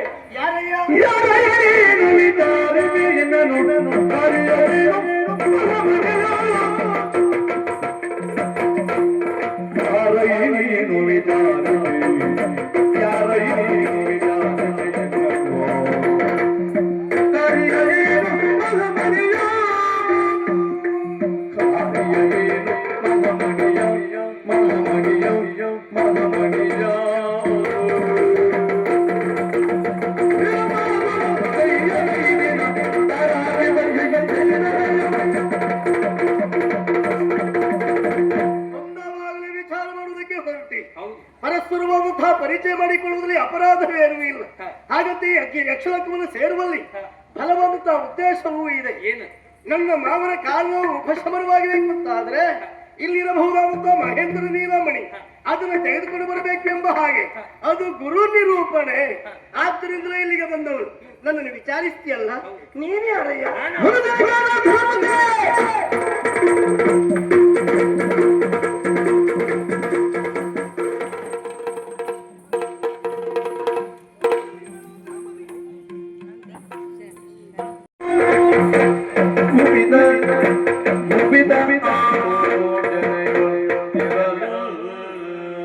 ಎಲ್ಲ ಹಾಳಾಗೋದ್ಯೋ? ನಿನ್ನ ಕಣ್ಣು ಕಾಣಿಸುವುದಿಲ್ಲ ಇತ್ತೀಚೆಗೆ, ನಿನ್ನ ಕಣ್ಣೆಲ್ಲ ಹೋಗಿ. ಏ ತಮ್ಮ ದುರ್ಮತಿ, ಓಣ್ಣ ಏನಾಯ್ತೋ ಇನ್ನು? ಬಹಳಷ್ಟು ದೂರ ಬಂದೆವು, ಯಕ್ಷಲೋಕ ಸಿಗುವುದಿಲ್ಲಲ್ಲ ಮಾರೆ. ಹೋಗಿ ಬಂದು ಕಾಲೆಲ್ಲ ಇನ್ನು ನಡಿಲಿಕ್ಕೆ ಇಲ್ಲಪ್ಪ, ಒಂದ್ ಹೆಜ್ಜೆ ಇಡ್ಲಿಕ್ಕೆ ಆಗುದು. ಹಾಗಾದ್ರೆ ಮನೆಗೆ ಹೋಗುವ. ಮನೆಗೆ ಹೋದ್ರೆ ಅಲ್ಲೇ ಹೆಂಡತಿ ಹೊರಗಾಗ್ತಾರೆ, ಊಟಕ್ಕಿಲ್ಲ. ಹೌದು. ಹಾಗಾದ್ರೆ ಇನ್ನೇನು ಮಾಡ್ಲಿ? ಏನ್ ಮಾಡ್ಲಿ ಅಣ್ಣ? ಸುಲಭದ ದಾರಿ ಒಂದು. ಯಾವುದು? ಅರನ ಕುರಿತಾಗಿ ತಪವನ್ನ ಆಚರಿಸಿ ಅವನ ಅರನನ್ನ ಪ್ರತ್ಯಕ್ಷಗೊಳಿಸಿಕೊಂಡರೆ ಅಲ್ಲಿರುವ ಮಣಿ ಇಲ್ಲಿಗೆ ಬರ್ತದೆ ಸುಲಭದಲ್ಲಿ. ಇಲ್ಲಿ ತಪಸ್ಸು ಮಾಡುದಿಲ್ಲ ನೋಡ ಮರ ಓ ಮಣಿ ಬರುವವರೆಗೆ ತಪಸ್ಸಿನಿಂದ ಹೇಳ್ಬಾರ್ದು. ಹೌದಾ? ಹಾ, ಇಲ್ಲೇ ಇಲ್ಲ ಮತ್ತೆ ಆಯ್ತು. ಓಂ ನಮಃ ಶಿವಾಯ ಮೃತ್ಯುಂಜಯ ಹೇ ಮಂಜುನಾಥ ಮಂಜುನಾಥ ಹೇ ಮಂಜುನಾಥ ಮಂಜುನಾಥ. ಓಂ ನಮಃ ಶಿವಾಯ ಓಂ ನಮಃ ಶಿವಾಯ ಓಂ ನಮಃ ಶಿವಾಯ.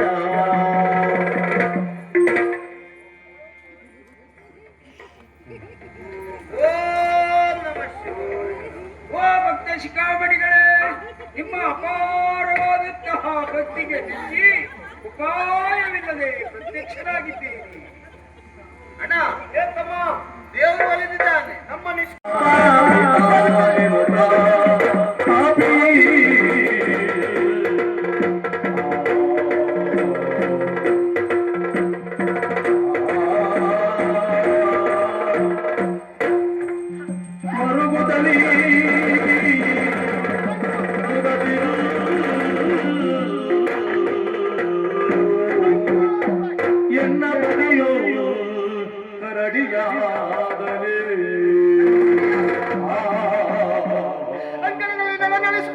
ಹಸಿರಾಗಿರುವಂತ ತುಳಸಿ ಗಿಡ ಬಾಡಿ ಹೋಗಿದೆ.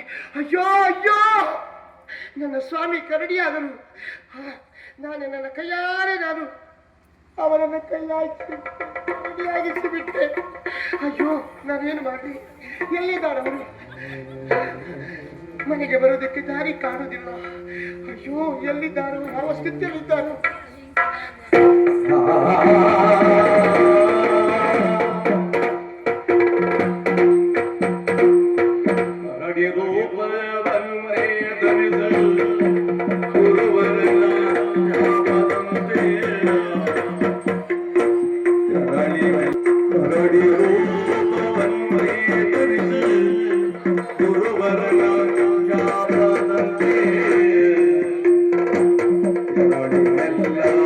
ಮೆಲ್ಲ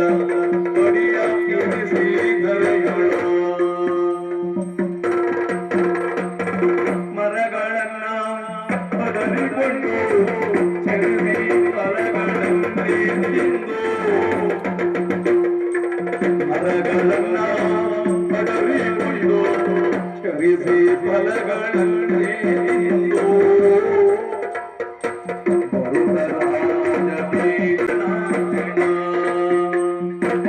ಬರುತ್ತ ರಾಜಬೀದಿಯೊಳಗೆ ಸರಿದ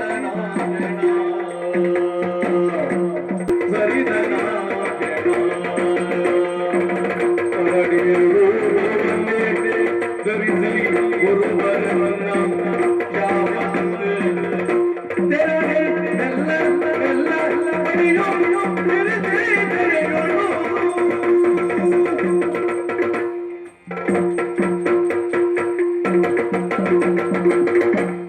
ತಂಡ ತಂಡದಿಗೂ ಗಂಡಳು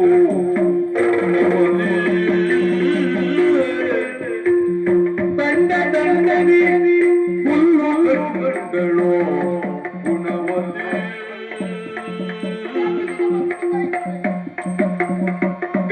ಗಂಡನೆಂದರಿತಳು ಕರಡಿಯಳು ಅರಿತಳು ಅರಿತಳು ಮಂಡೆಯ ಒಳಗೊಂಡು ಮಂಡೆಯ ಒಳಗೊಂಡು ಬಿಂಡ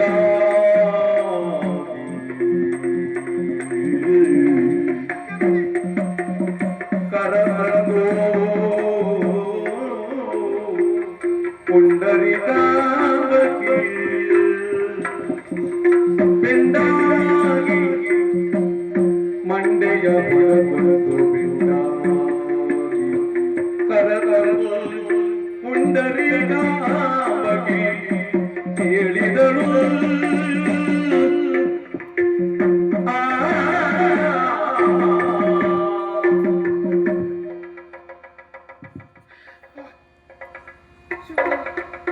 ಯಾಕೆ ನನ್ನ ಕಣ್ಣು ಹೊಡೆದು ಬಂದು ಶಂಕರ ಪಾರ್ವತಿಯರಿಗ ಶಾಪ ವಿಗ್ರಹವೈರುವರು ಊರಿ ಬೈದಿಯೊಳಾಗ ಕೈ ಮುಗಿದೋ ನುಡಿದಿದರು ಕೈ ಮುಗಿದು ನುಡಿದಿದರು ದಯಬಾರದೆ ತಾಯೇ ಅಮ್ಮ ದಯಬಾರದೆ ತಾಯಿ ನಮ್ಮೊಡನೆ ನಿರ್ದಯವೇ ಬಂದೆಂದ ತಾಯೇ ಭಯ ನಿವಾರಿಣಿಯೇ ಪತಿಯ ಶಾಪ ಬೇಗದಿ ಜಲವಾರನೆ ಬಲಿದು ಬೇರೆ ಕೈ ಮುಗಿದು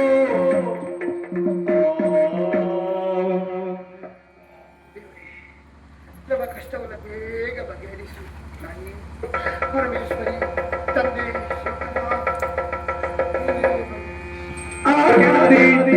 ಹೊರಗಿರಿಗೆ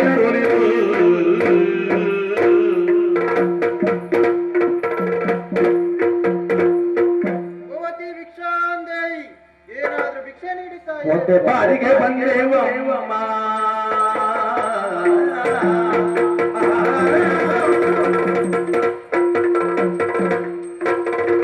ಹೊಟ್ಟೆ ಬಾಡಿಗೆ ಬಂದೆವಮ್ಮ ನಮಗೆ ಮುಟ್ಟಿ ಭಜನವ ತಲವಾರಿವಮ್ಮ ನಮಗೆ ಮುಟ್ಟಿ ಭಜನವ ತಲವಾರಿವಮ್ಮ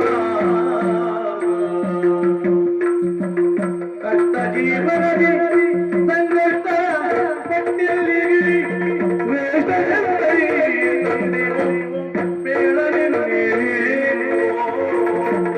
ಹೊಟ್ಟೆ ಬಾರಿಗೆ ಒಂದೇವಮ್ಮ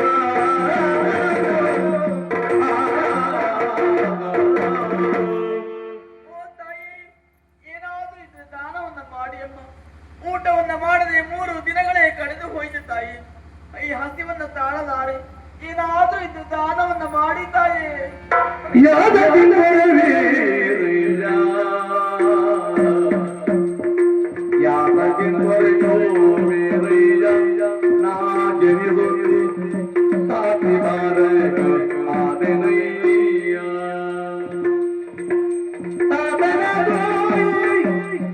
ಮಾತೆಯ ಕಳಗೊಂಡು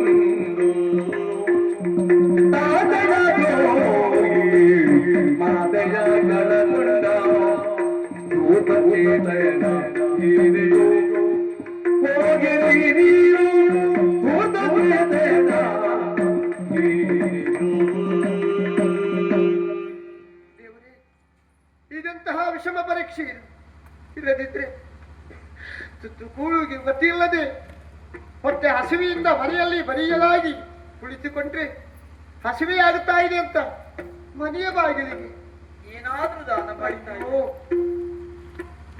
ನನ್ನಂತ ಧೂರ್ತೆ ಈ ಭೂಮಿಯ ಮೇಲೆ ಬದುಕಬೇಕೆ?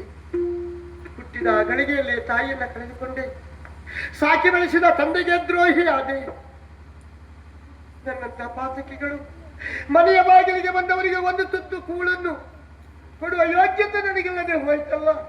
ಅಯ್ಯೋ, ನಾನು ಬದುಕಿ ಪ್ರಯೋಜನ ಏನು? ಸ್ವಾಮಿ, ನಿಮ್ಮ ಕಂಡಾಗ ನನಗೆ ಕನಿಕರ ಮೂಡುತ್ತಾ ಇದೆ. ಮನೆಯ ಬಾಗಿಲಿಗೆ ಯಾರೇ ಆಗಲಿ ಹಸಿವೆ ಎಂದು ಬಂದವರಿಗೆ ಒಂದು ತುತ್ತು ಅನ್ನವನ್ನಾದ್ರೂ ಕೊಡಬೇಕು. ಅದೆಲ್ಲವಂತಾದ್ರೆ ಅದರ ಬದಲಾಗಿ ಏನಾದ್ರೂ ಒಂದು ವಸ್ತುವನ್ನಾದ್ರೂ ನೀಡಬೇಕು, ಕೊಡಬೇಕು ಅಂತ ನನಗೂ ಮನಸ್ಸಿತ್ತು. ಆದ್ರೆ ಏನು ಮಾಡುವೆ ಹೇಳಿ? ಯಾಕೆ ಕೊಡುವುದಕ್ಕೆ ಮನೆಯಲ್ಲಿ ಏನು ಇಲ್ಲ. ಬರೀ ಕೈಯಲ್ಲಿದ್ದೇವೆ, ಬರೀ ಮನೆಯಲ್ಲಿದ್ದೇವೆ. ನೋಡಿ, ಮನೆಗೆ ಹೋದರೆ ಯಾವ ಮನೆಯಾದ್ರೂ ಸಿಗಬಹುದು. ಹೋಗಿ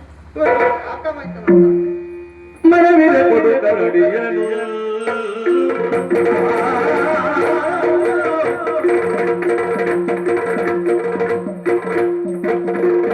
ಮನವಿದೆ ಕೊಡು ಕರಡಿಯನು ಕೊಡು ಕರಡಿಯನು ಕನಕನವನ್ನು ಕೇಳಿ ಹಲಗಲಿಗೆ ಕನಕನಕವ ಕೇಳಿ ಹಲಗಲಿಗೆ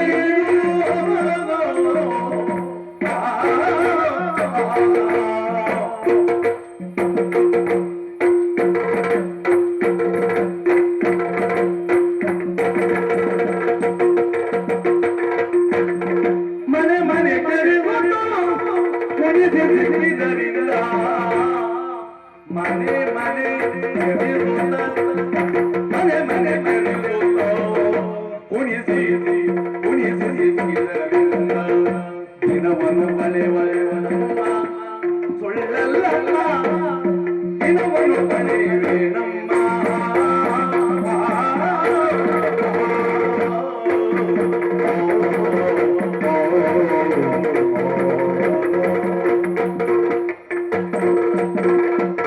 ಮನವಿದೆ ಕೊಡುಗರಡಿಯನು ಕನಕತನವನ್ನು ಕೇಳಿ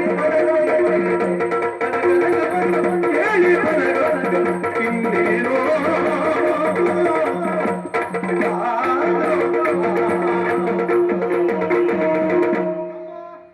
ಕೊಡುವುದಕ್ಕೆ ಏನೂ ಇಲ್ಲ ಎನ್ನುವುದಾಗಿ ಹೇಳ್ತಾ ಇದ್ದೀರಿ. ಆದರೆ ನಿಮ್ಮಲ್ಲಿರುವಂತ ವಸ್ತುವನ್ನು ನಾವು ಕೇಳ್ತೇವೆ ತಾಯಿ. ನೀವು ಬರೀ ಬಾಯಿ ಮಾತಿನಲ್ಲಿ ಕೊಡ್ತೇನೆ ಅಂತ ಹೇಳಿದ್ರೆ ಸಾಕಾಗುತ್ತಿಲ್ಲ ತಾಯಿ. ಭಾಷೆಯನ್ನ ಕೊಡಬೇಕು. ಭಾಷೆಯನ್ನ ಕೊಟ್ಟಿದ್ದೇ ಹೋದಂತಾದ್ರೆ ನಿಮ್ಮಲ್ಲಿರುವಂತ ವಸ್ತುವನ್ನು ನಾವು ಕೇಳ್ತೇವೆ. ಭಾಷೆಯ ನನ್ನ ಮಾತಿನ ಮೇಲೆ ನಿಮಗೆ ಭರವಸೆ ಇಲ್ಲ. ಯಾಕೆ ತಾಯಿ ಸುಳ್ಳನ್ನ ಹೇಳ್ತಾ ಇದ್ದೀರಿ? ಕೊಡುವುದಕ್ಕೆ ವಸ್ತು ಇದ್ದರೂ ಕೂಡ ಇಲ್ಲ ಎನ್ನುವಾಗಿ ಹೇಳ್ತಾ ಇದ್ದೀರ. ತಮ್ಮ, ಕೊಡುವಂತ ವಸ್ತುವನ್ನು ಇರಿಸಿಕೊಂಡು ನಿಮ್ಮಲ್ಲಿ ನಾನು ಸುಳ್ಳನ್ನಾಡುತ್ತೇನೆ ಎನ್ನುವುದಾಗಿ ಸುಳ್ಳನ್ನ ಹೇಳೋದಕ್ಕಾಗಿ ಮುಂದಾಗ್ತಾ ಇದ್ದೀರಿ. ಹಾಗೊಂದು ವೇಳೆ ಒಂದು ವಸ್ತು ಕೊಡುವುದು ಉಂಟು ಅಂತಾದ್ರೆ ನೀವು ಕೇಳಿ, ಶಿವರಾಣಿಯಾಗಿ ಪಾರ್ವತಿ ದೇವಿ ಆಣೆಯಾಗಿ ಕೊಡುತ್ತೇನೆ. ಅಮ್ಮ, ಕೇಳಿ, ನಿಮ್ಮಲ್ಲಿರುವಂತ ವಸ್ತು ಬೇರೆ ಯಾವುದು ಅಲ್ಲ, ಆ ಕರಡಿಯನ್ನ ಕೊಡಿದೆ.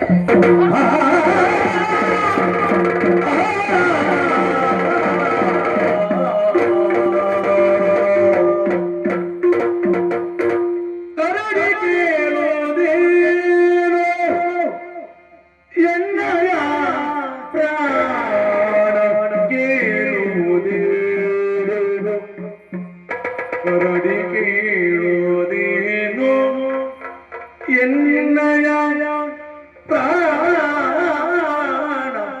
ಕೇಳುವುದೇನು ಹರ ಹರ ಎನಗಿಂತ ದುರ್ಗತಿಯು ಬಂದಿರುವುದೇ ಶಿವನೇ ಅರನೇ ಶಿವನೇ ಅರಗರ ಎನಗಿಂದ ದುರ್ಗತಿಯು ಬಂದಿರುವುದೇ ಕವಿತೆಗಳು ಇದಲೆಂದು ಬಿಡಿಗಾದು ಇಲ್ಲದಿ ತೆರನಾಯ್ತೆನುತ್ತಾ ಬರಿದೆ ಕಳುಹಿಸಲೆಂದು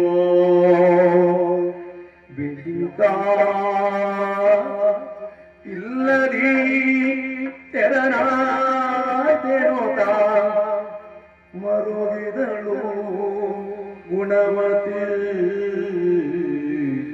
ಶಿವ ಶಿವ ಹರನೇ ಶಿವನೇ ಹರನೇ ಆ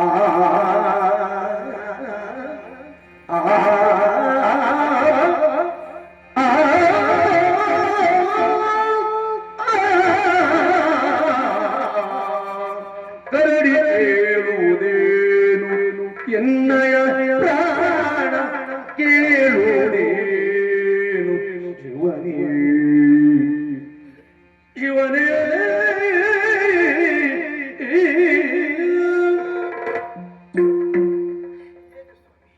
ಏನು ಕೇಳಿದ್ರಿ? ಕರಡಿಯನ್ನು ಕೇಳಿದ? ಹೌದಾ?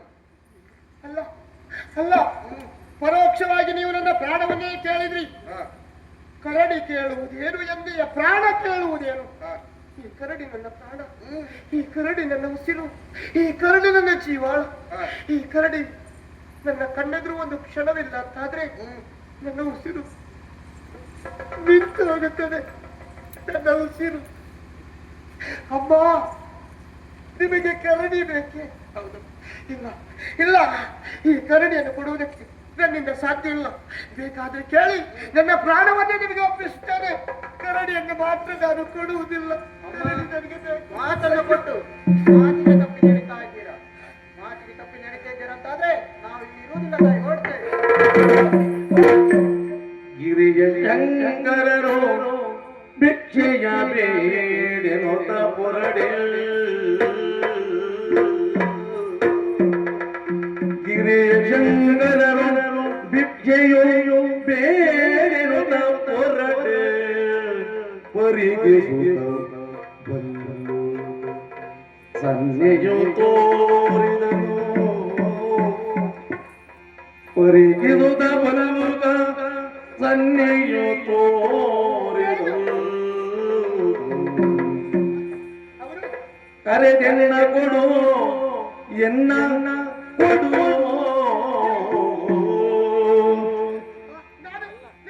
ಎನ್ನ ಕೊಡು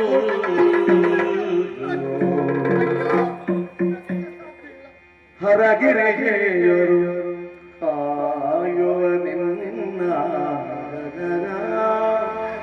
ಹರಗಿರಿಗೆಯರು ಕಾಯುವ ನಿನ್ನ ಒಳಲದಿರು ಒಳಲದಿರು ಮಡದಿ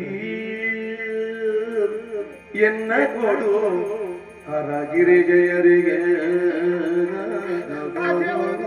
ಅಳಲದಿರು ಮಡದಿಯರಿಗೆ ಅಳಲದಿರು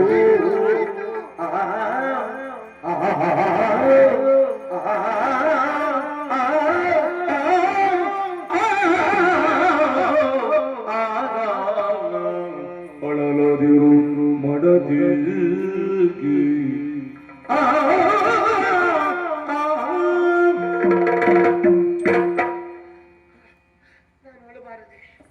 ಹೋಗುವವರು ಬರದೆ ಹೋಗಬಾರದೆ. ನಿಮ್ಮನ್ನು ನಾನು ಅವರಿಗೆ ಕೊಡದಿದ್ದೆ. ನಾನು ಮಾತಿಗೆ ತಪ್ಪಿ ನಡೆಯಬಾರದು. ಕೊಡ್ತೀನಿ ಸ್ವಾಮಿ. ನಮ್ಮನೆಗೆ ಬಂದ ಭಿಕ್ಷುಕರು ನೀವಲ್ಲ, ಮನೆಗೆ ಬಂದ ಅತಿಥಿಗಳು ನೀವು.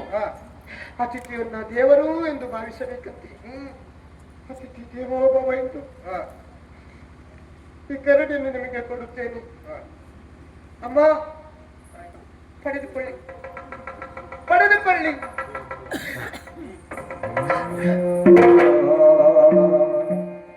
ಕರಗತಗೆ ನಾಯಿ ಕಾಂತನ ಬರಿದೆ ದಣಿಸದೆ ಪಾಲಿಸಿರಿ ಎಂದೆರಗಿದಳು ಬರಿದೆ ದಣಿಸದೆ ಪಾಲಿಸಿರಿ ಎರಗಿದಳು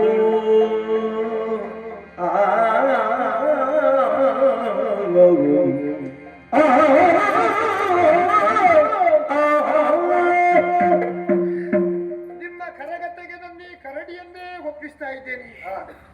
ಆದರೆ ಈ ಕರಡಿ ಒಂದು ಪ್ರಾಣಿ ಎಂದು ತಿಳಿಯಬೇಕಿಲ್ಲ. ಈ ಕರಡಿಯಿಂದ ದುಡಿಸಿಕೊಂಡು ನಿಮ್ಮ ಹೊಟ್ಟೆಯನ್ನು ತುಂಬಿಸಿಕೊಂಡು ಈ ಕರಡಿಯನ್ನು ಪ್ರವಾಸವಾಗಿ ಈ ಕರಡಿಗೆ ನೋವಾಗಬಾರದು. ಈ ಕರಡಿಗೆ ನೋವಾದ್ರೆ ನನ್ನ ನನ್ನ ಪ್ರಾಣವೇ ಹೋಗುತ್ತದೆ. ಕೊಂಡು ಹೋಗಿ ಕೊಂಡು ಹೋಗಿ.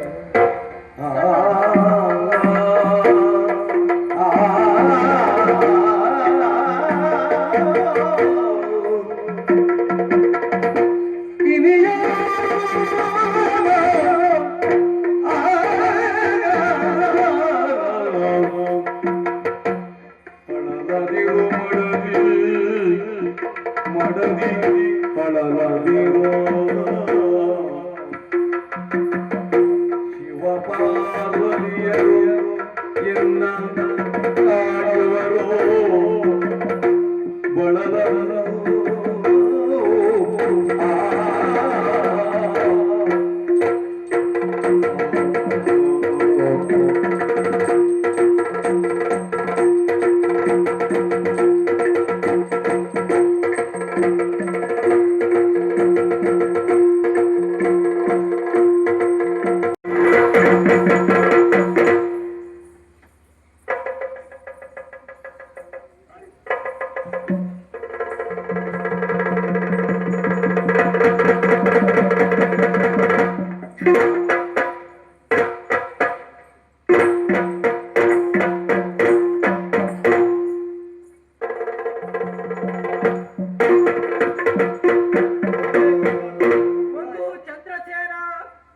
ಭಕ್ತಿಗೆ ಮೆಚ್ಚಿ ಪ್ರತ್ಯಕ್ಷನಾಗಿದ್ದೇನೆ.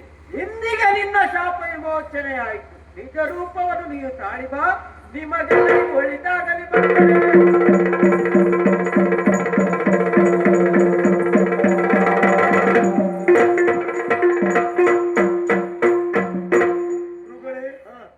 ಆಶ್ಚರ್ಯವನ್ನು ಕಂಡೆ. ಇದಕ್ಕೆ ಕಾರಣ ನನ್ನ ಅಳಿಯಂದಿರಾದಂತಹ ದುರ್ಮುಖ ದುರ್ಮತ್ಯರು ಕಾಲಿಗೆ ಮಣಿಯನ್ನು ಮುಟ್ಟಿಸಿದ ಕ್ಷಣ ಕಾಲು ನೋವು ಗುಣ ಆಗ್ಲಿಲ್ಲ. ಸಾಮಾನ್ಯ ಕಾಡ ಕರಡಿ ಬಂದು ಮಣಿಯನ್ನು ಕಾಲಿಗೆ ಮುಟ್ಟಿಸಿದ ಕ್ಷಣ ನನ್ನ ಕಾಲು ನೋವು ಗುಣ ಆಯಿತು. ಯಥಾಸ್ಥಿತಿಗೆ ಬಂದಿದ್ದೇನೆ. ಮಾತ್ರವಲ್ಲ, ನನ್ನ ಮಗಳು ಗುಣಸುಂದರಿಯನ್ನು ಕಾಣುತ್ತಾ ಇದ್ದೇನೆ. ಪಕ್ಕದಲ್ಲಿ ಶಟನಾರ್ವ, ಅವನಿಗೆ ಮದುವೆ ಮಾಡಿಸಿಕೊಟ್ಟಿದ್ದೇನೆ. ಇಲ್ಲಿ ಸುಂದರ ರೂಪವನ್ನು ಕಂಡೆ. ಇವ ಯಾರು, ಆ ಕರಡಿ ಯಾರು, ಎಲ್ಲವನ್ನು ವಿಸ್ತಾರವಾಗಿ ಹೇಳಿಕೊಡು. ಏನು ಯೋಚನೆ ಮಾಡಬೇಡ. ಕಾಮಪುರದ ಅಧಿಕಾರಿ ಸೂರಸೇನನ ಮಗ ಚಂದ್ರಸೇನ ಅಂದ್ರೆ ಇವನೇ ನನ್ನ ಶಿಷ್ಯ ಇವ. ಹಾಗಾದ್ರೆ ನೀನು ಶಟನಿಗೆ ನೀನು ಮದುವೆ ಮಾಡಿ ಕೊಟ್ಟಿದ್ದನಾದದ್ದು ಇವನೇ. ಆಮೇಲೆ ಏನು ಗುರು ಶಾಪದಿಂದಲಾಗಿ ಇವ ಕರಡಿ ಆಗಿದ್ದಾನೆ. ಕರಡಿ ತಾಗಿಸಿದಾಗ ಗುಣ ಆಗಿದೆ. ಮಣಿ ತಂದವನು ಇವನೇ, ಚಂದ್ರಸೇನನ ಶಿಷ್ಯ ಇವನೇ, ನಿನ್ನ ಅಳಿಯ. ಮಗಳೇ ಸುಂದರಿ,